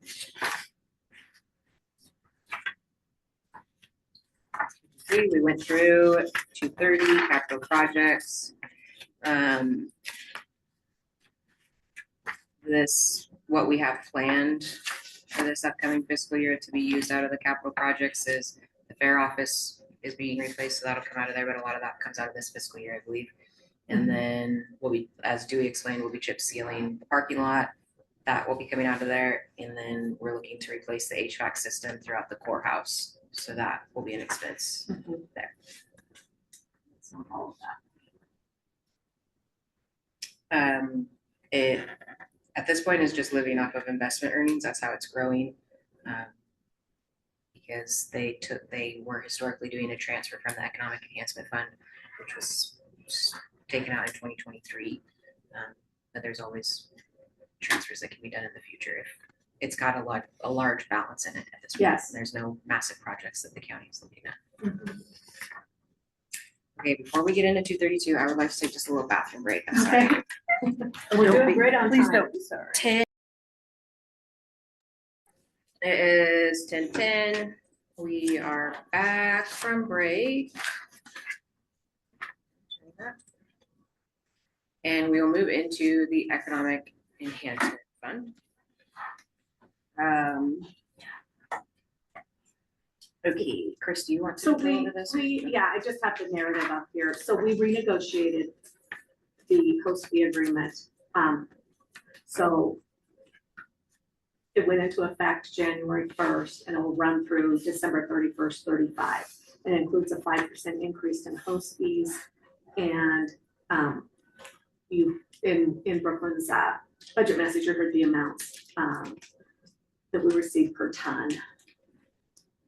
There's also a CPI built in. So fees collected for calendar year 25, which are reflected in this budget, were $5,635,974 plus. That includes plus the interest. So that's the revenue side. And then the way that the expense side, so, well, let me just continue on the revenue side.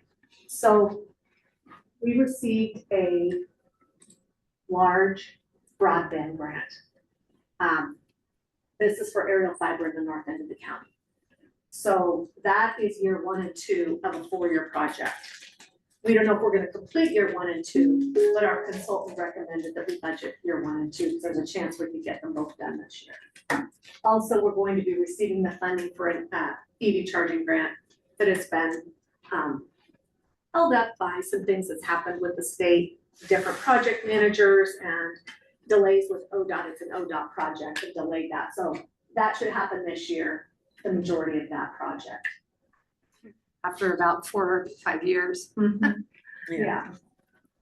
So the expense for the broadband grant is here, and that includes the amount of the grant plus our match. And the same thing with the EV charging. So this is basically the project cost for year 1 and 2 and the entire EV charging expense. And the match dollars for this, we took from the economic development line item. So you'll see that the economic development line item was just over $1 million, but with that match for the B grant plus EV charging, that economic development line item is less because of that. So we're trying to show that in the budget. We also added the workforce housing line item. So now when you pick up the budget, you should be able to see what's in the ordinance listed out for the distributions, and now what's lying across into the budget. Right. Homestead rebate, it was successful. The $1,500 worked well. We were within budget. We're gonna propose doing the same thing, up to a maximum $1,500 per qualified household. This is 6% of the economic enhancement ordinance for both cities, and then 0.5. Yeah, 0.5 for Lone Rock.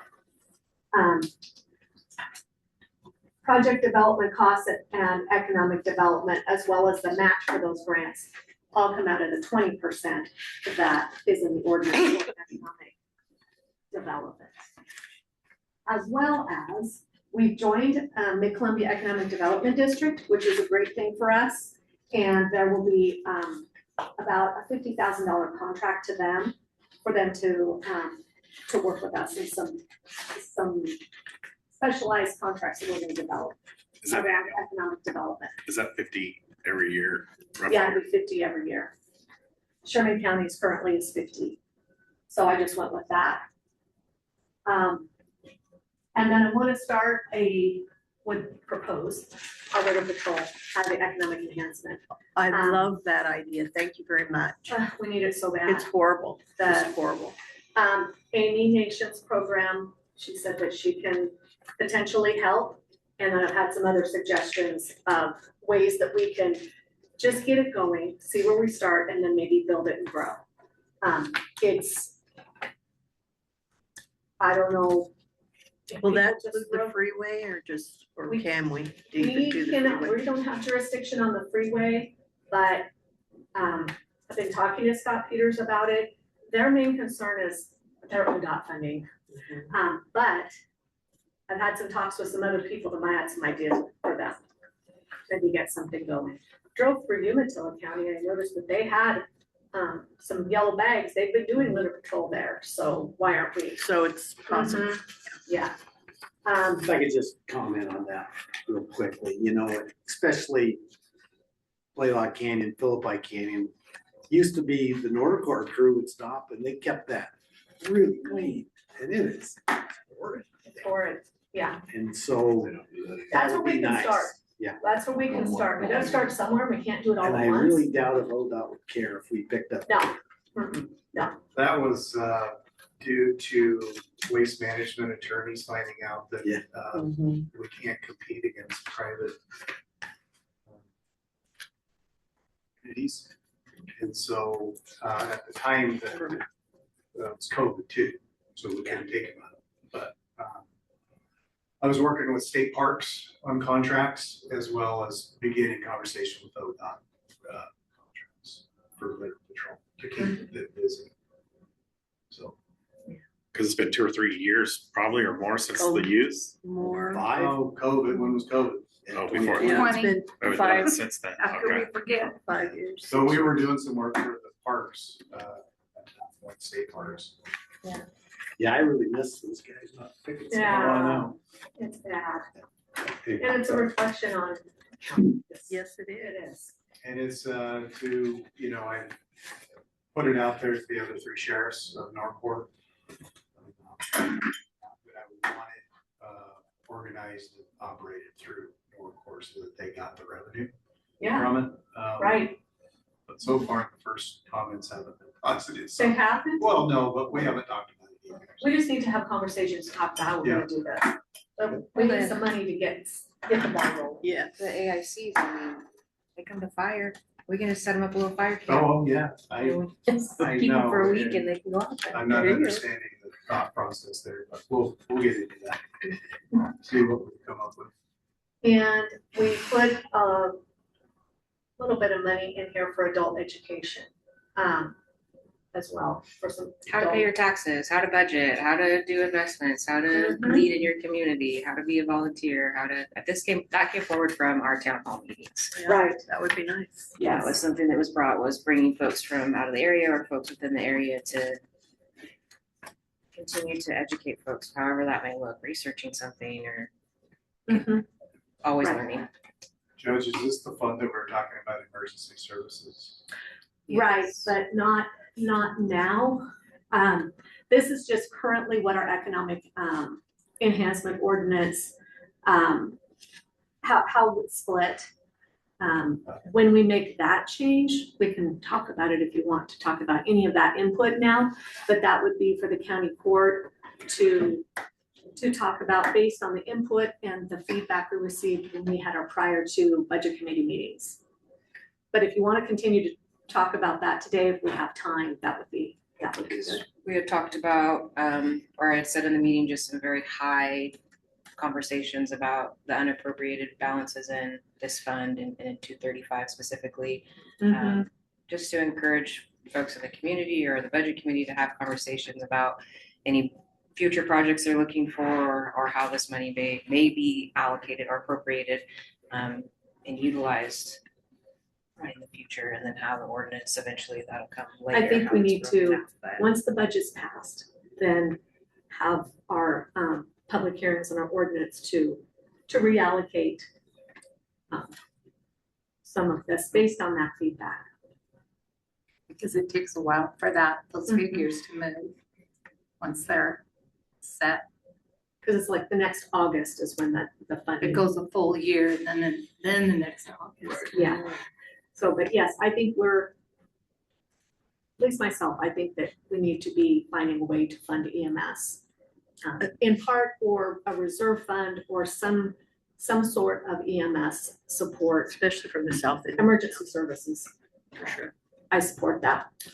Yes. Need to get something. It would be nice to know where that unappropriated funds didn't get spent in that, so that, Oh, we found a job for every dollar, didn't we? For the 5 million? For, yes, Mhm. that's all Yes. here, I mean. It's that- all covered. It is expended here. Your unappropriated is so much higher from last year just because of the beginning balance. I mean, the Yeah. actual beginning balance was 18, but then we were budgeting at 50. Again, because we didn't have ending fund balances from our audit to be able to get those beginning fund balance for 25, 26, so we budgeted at that 15. But So do you From 18 to do you 22 is only multiple. think that the host fees will only be 4 million? No, that's a low Just went low I did- estimate. the revenue Mhm. came from the treasurer's office, but I didn't estimate that. I couldn't Yeah. tell you. I think for your next budget committee, and I'll speak a little out of turn since I won't be here. I think you need a presentation by the north end on where development is going. Mhm. You have a lot of money locked up here that you have available to you to spend wisely. Mhm. And development is taking place at the north end, and we have no concept of where that might end up and how much in partnership with where Arlington is going. But I mean, it's, Yeah, one project coming pretty definite, Mhm. another one pretty definite too, that could Right. be pretty what's this substantial. going to do for your population base and Well, Well, it's one not big gonna one change isn't gonna that be much. too much. what's that? It won't change that much because there's not There a aren't whole any, bunch of houses There's to no- move in. yeah. there's no Not a lot. services. We have no services. There's not a lot of permanent jobs either. There's a significant number, So you're I think more like on the 70, temporary side. between 50 or 70 permanent Yeah. jobs. Once the projects are Mhm. done. Yeah.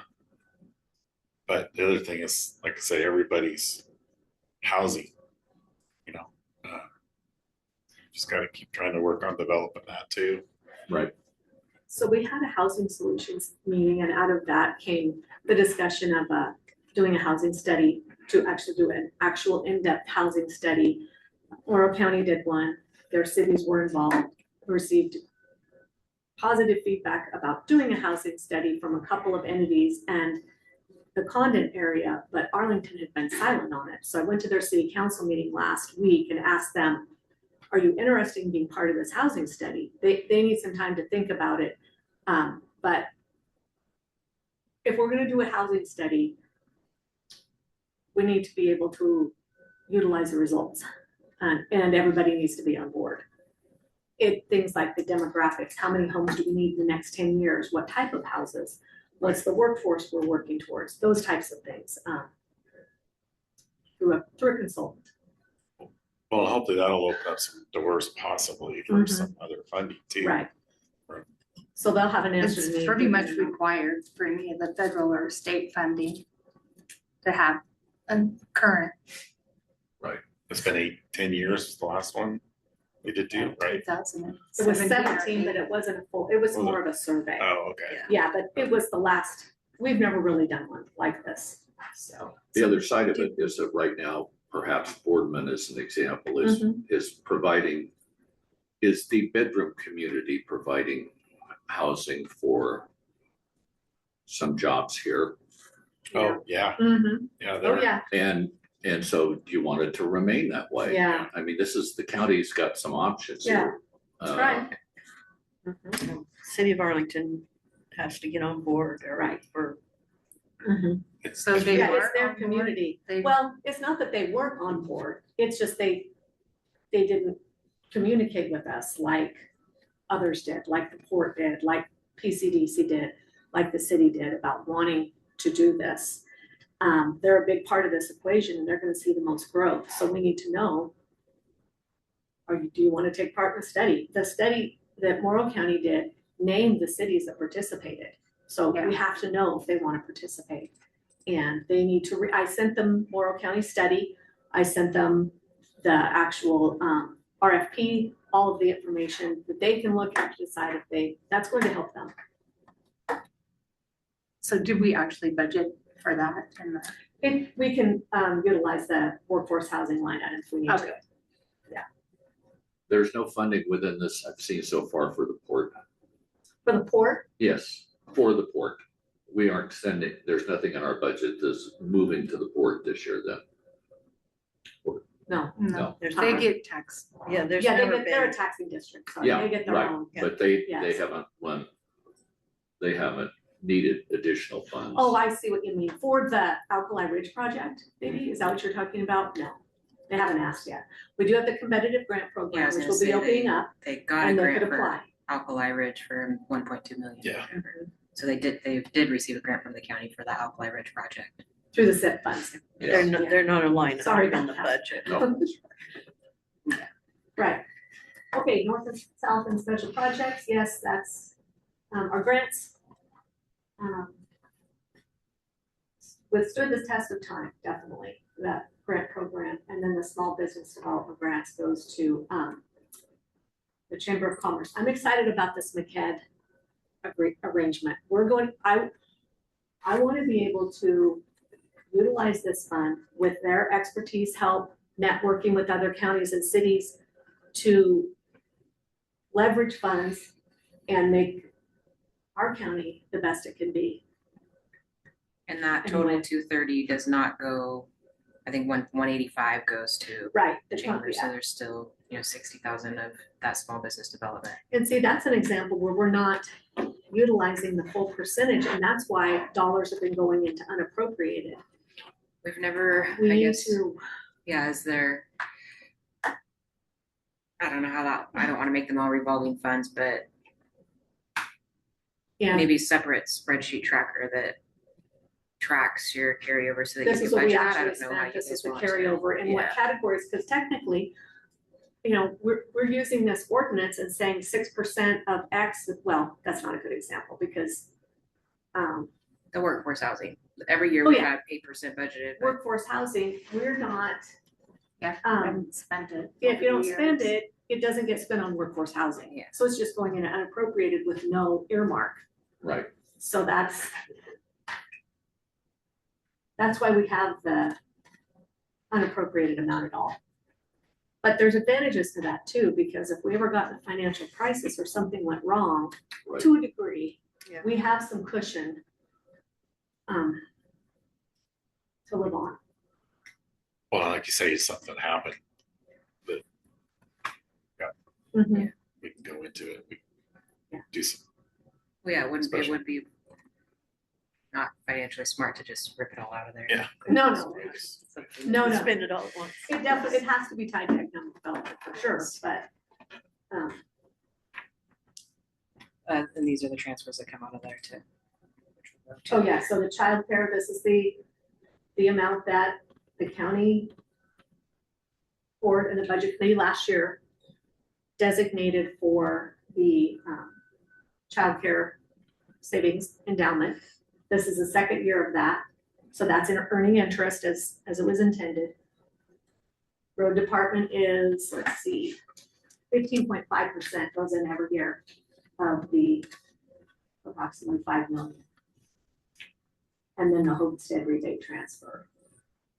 There's a homestead rebate line item, and then there's the homestead rebate endowment. So there's the two separate amounts that we account for.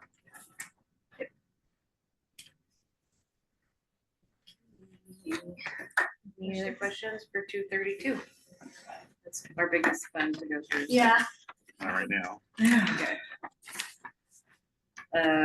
Host fees, Kim Waste host fees, no adjustments there. This is one of those that I just asked, like, what can that unappropriated $1 million be spent on? So within this next budget year, we hope to get more info on that. Come up with a plan. Yep. That one, it's just, there's the Kim Waste host fee agreement was renegotiated as well, and it's very basic. There's no economic enhancement. Designation, it's basic. I don't know what the intent ever was to spend those host fees on. Yeah. Yes. Other than the amounts that go to the cities. These two right here. And the Yeah, road department's Yeah, road fee that they get for that. and it doesn't build as fast, of course, but.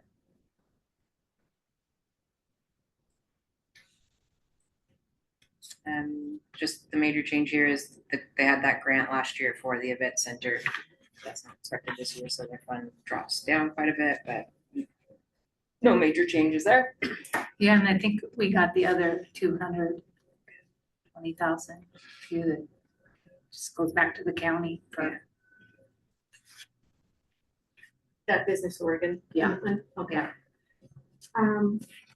The fair will receive, it's not this budget year, I believe it's next, in 27. Yeah. About an 80% increase in your fair funding? yeah, because we'll go from 79 to 275. Something like that. That's quite a bit more. Oh, it's more than that then, good, Yeah, it's good. they said 550 per biennium, so That starts in 26, 27 or No. 27, 28. 27. It's 20, it'll be next budget year. So we'll get that. We got 79 last year, we get 79 this year, and then It was Yes. July to December or somewhere in there Mhm. of 2027. So it was the lottery funding? It was the legislative, it was I think that it's always been that the fairs are supposed to get money out of the lottery. And I think at one point, the legislature's people said, oh, no, that's too much money for the fair, so they dialed it back. And I think the Oregon Fairs Association has been lobbying to get some of that back because they have fairgrounds that are falling down all over the place. And a lot of them are used for emergency Mhm. Yeah, just like ours was for Yeah, 6 uh, weeks. And it would be more, except for the horse racing commission, keeps diving in there, and that's why it failed last year, was because of the horse racing commission. So they're gonna get a bigger chunk. There's 4 fairs that still have races. So I don't know if this would be the appropriate time about how we're thinking about restructuring how the Burns Park and the fairgrounds and, because we're building the new office building, which hopefully is done by July, cross our fingers. And once it's built, then it's the intention of the OSU and the 4-H extension agent to move in to our fair office. So it'll be somebody in there full time. And we already filled many calls from Burns Park about spaces because people just automatically think it's tied to the fairgrounds. And so I think some of our thoughts was having the fair board oversee Burns Park and let's make it a one-stop shop. So OSU will be paying, extension will be paying rent then? Mhm. Well, we give them money to help pay their rent. So in turn, The county, That Right, contract so will it be stays reduced for within- us. Yeah, yes, So, so, but that's only about $9,000. yeah, oh, about 9,000. but it makes sense for her to be there because, I mean, she does her meetings, you right, know, up there all the time. So she has back stuff back and forth and right. Yeah. Right. More interest in 4-H, hopefully. besides the fact that our roof was probably not very far from falling in. It was a safety hazard. It was donated from Kleinbau's as Yeah. a used trailer at that original office. Yeah, when we took the windows out and whatnot, there was a lot of rot in the basement of that. Yeah, coming because from we the- had Rutherford's come and look at maybe re-roofing it. I was like, you got bigger problems than that, so, But I think it's closer to the middle of August. okay. Oh. We've already had weeks up. It'll be nice to have a new building with people in it as opposed to just sitting there waiting for fair time. Yes. Utilize it for what Yes. it's worth, yeah. But yes, so the RV park and the fairgrounds can, work together. It's one asset. Yeah. Yeah.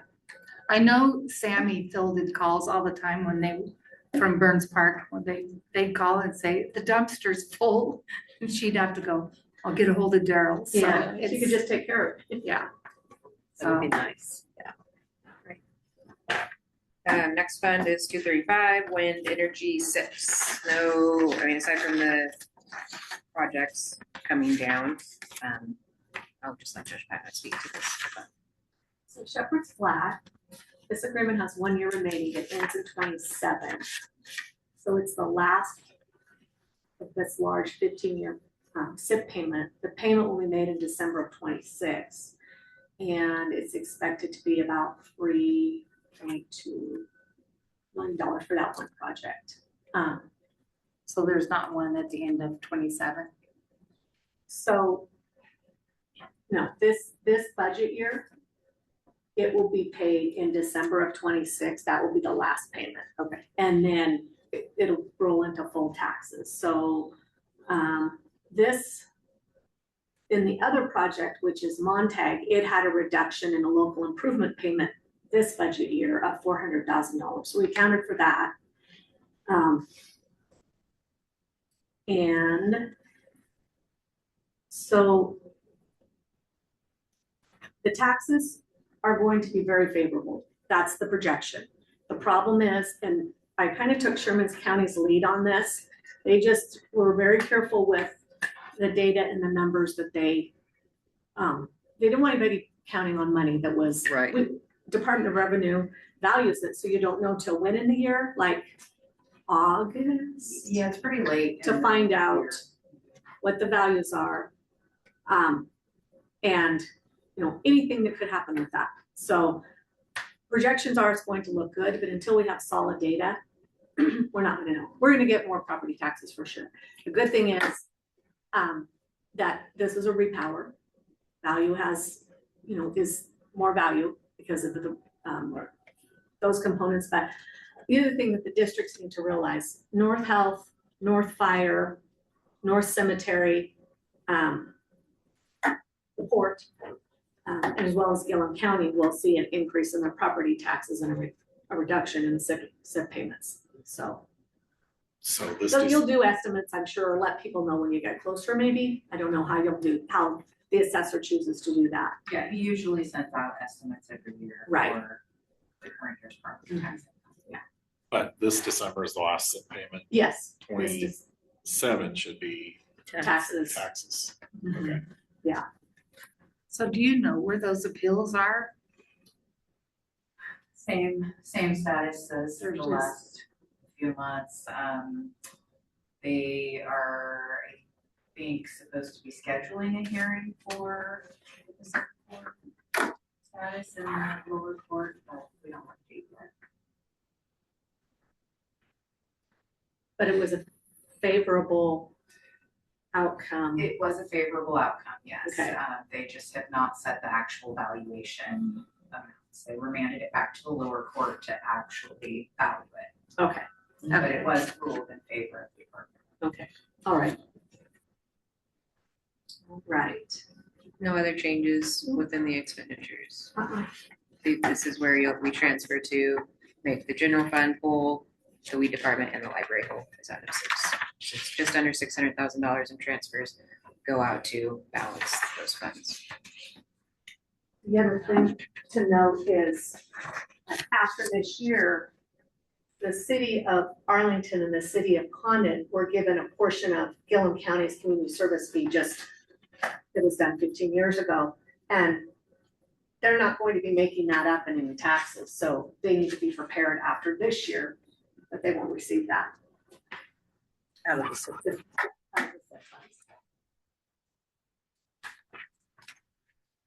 Okay, we did 236, so 237 is county, well, it's forward security. No changes there. I think again, we'll discuss doing a remodel in here. I don't know if there's any For years. status on that, Been but discussed. I know, well, we discussed it again this year, Sherry, so. Years. Yeah. 238 law library. Those funds come from the state and then we use them to maintain a law library here. The public can utilize. 240 building inspections. This is another one that we're kind of doing some more research to see what this fund can be utilized for. What like, are we missing an opportunity with all the builds that we've had, or is this specific to something else that none of us are just really aware what this fund is? So Right. we're doing more research about how this can be utilized. Yeah, because it just kind of, Well, they said we couldn't spend it on anything if it wasn't for building code. Were you in the county court when that McCog took? Yeah. Okay. And that it would, we'd have to just put it in a fund, and if we went back to doing building codes, then we could Have some funny. Okay. utilize it, but things change, so. Mhm. Okay. So you're wiping it out. No, we can't do anything with it until we find out what we can do. Just the beginning, it's just a carryover. It just keeps, It just growing keeps and- growing. No Right, expense. right. Yeah, I've been irritated with that. Yeah. Yeah, well, it is irritating that those funds are there, but we're told we can't Does it- spend them on does it- anything What's but supposed to happen? building code. Does it need legislative action on it? I or- think it needs the state to tell us what we can do. I also need to reach out to the other counties that were part of Mhm. McCog Yeah. when, what did they do? Right. with Yeah, their- it's silly. Be Sherman and Wheeler, and Yes. yeah, it is silly.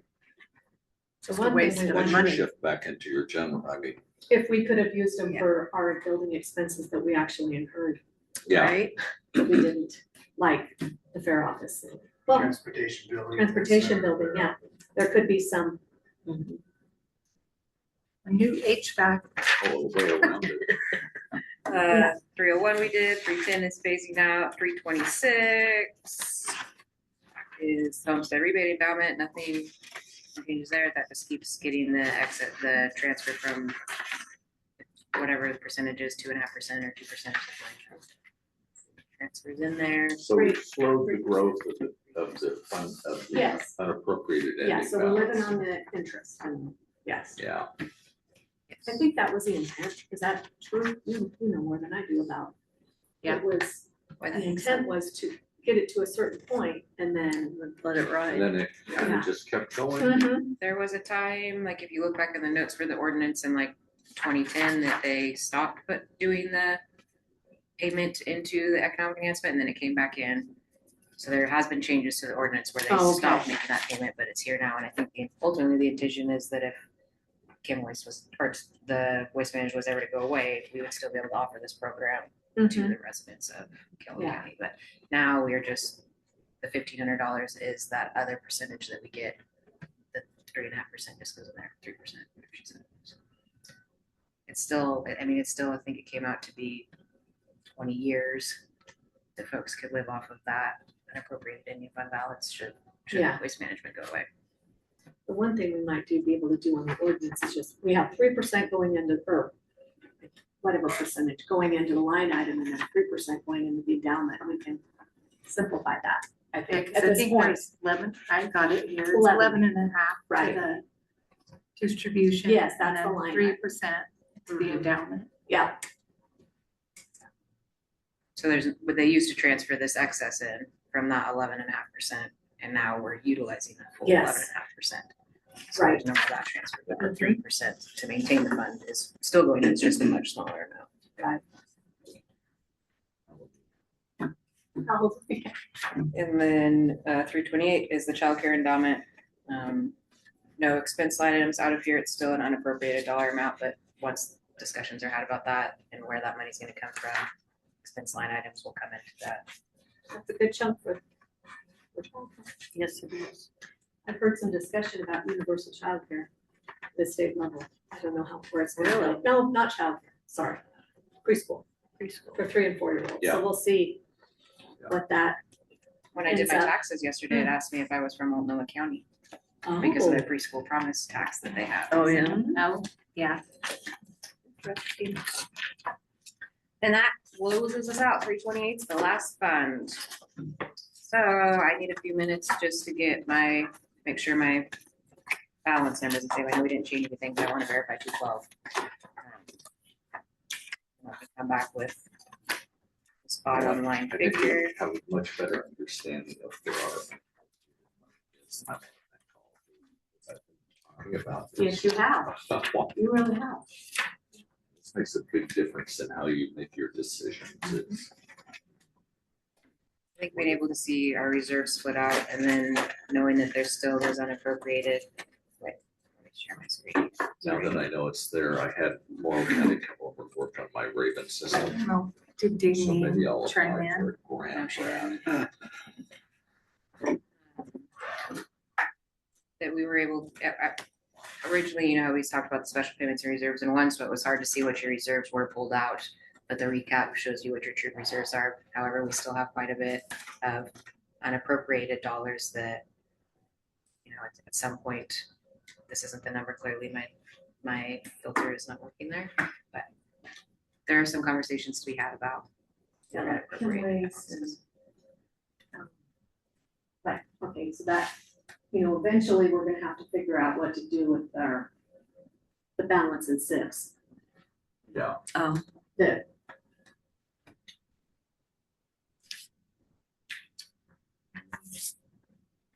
that, 232. 232 is economic enhancement. okay, yeah. 233 is the Kim Waste. Yeah. 206 is Tina, Mhm. and then 235 is There could be a major infrastructure project or something like that, that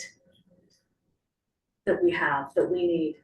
Maybe through McKed, we could get a large grant that we needed a large match for, just throwing out thoughts and ideas, or housing, or yeah.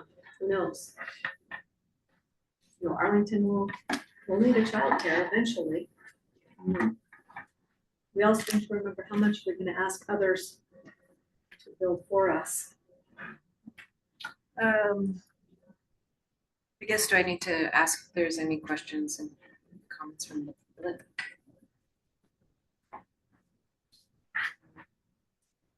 I'm going to step out because you guys will talk and I won't be able to use my brain.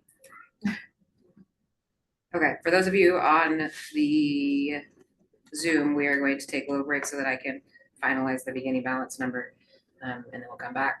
We will propose the approval of that amount and then, It's gonna be 1,500 for the homestead. and then yes, do the homestead rebate. So you, just so everyone's aware, I'm mute, yeah.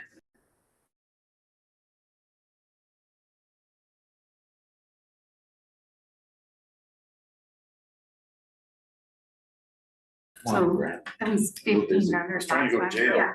Yeah. Okay, all That right. would be a For those of you vacation. guys online, we are officially back. Sorry, that took a little more collaboration on my end there.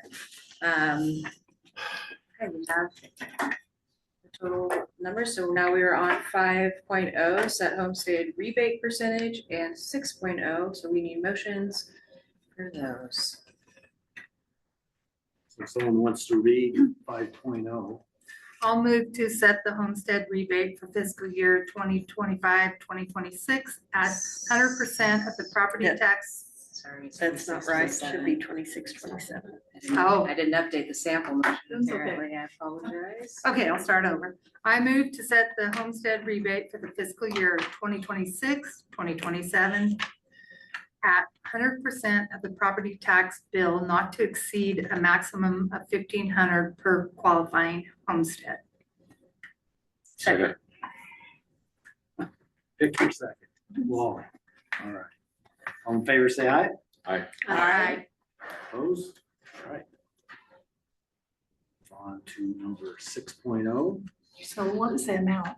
I got it. Sherry has it. I move to approve the 2026, 2027 budget in the amount of $98,640,272 and to certify the total, and I can never pronounce that, Valarum property tax in the amount of $3.845 per $1,000 of the assessed value. Valarum. Is there a second? Second the motion. Okay, we have a second. All in favor, say aye. Aye. Opposed? All right. We are done. Thank you so much. Thank you guys so Wow. much. That was the meeting, 11:15. Great Wow. job.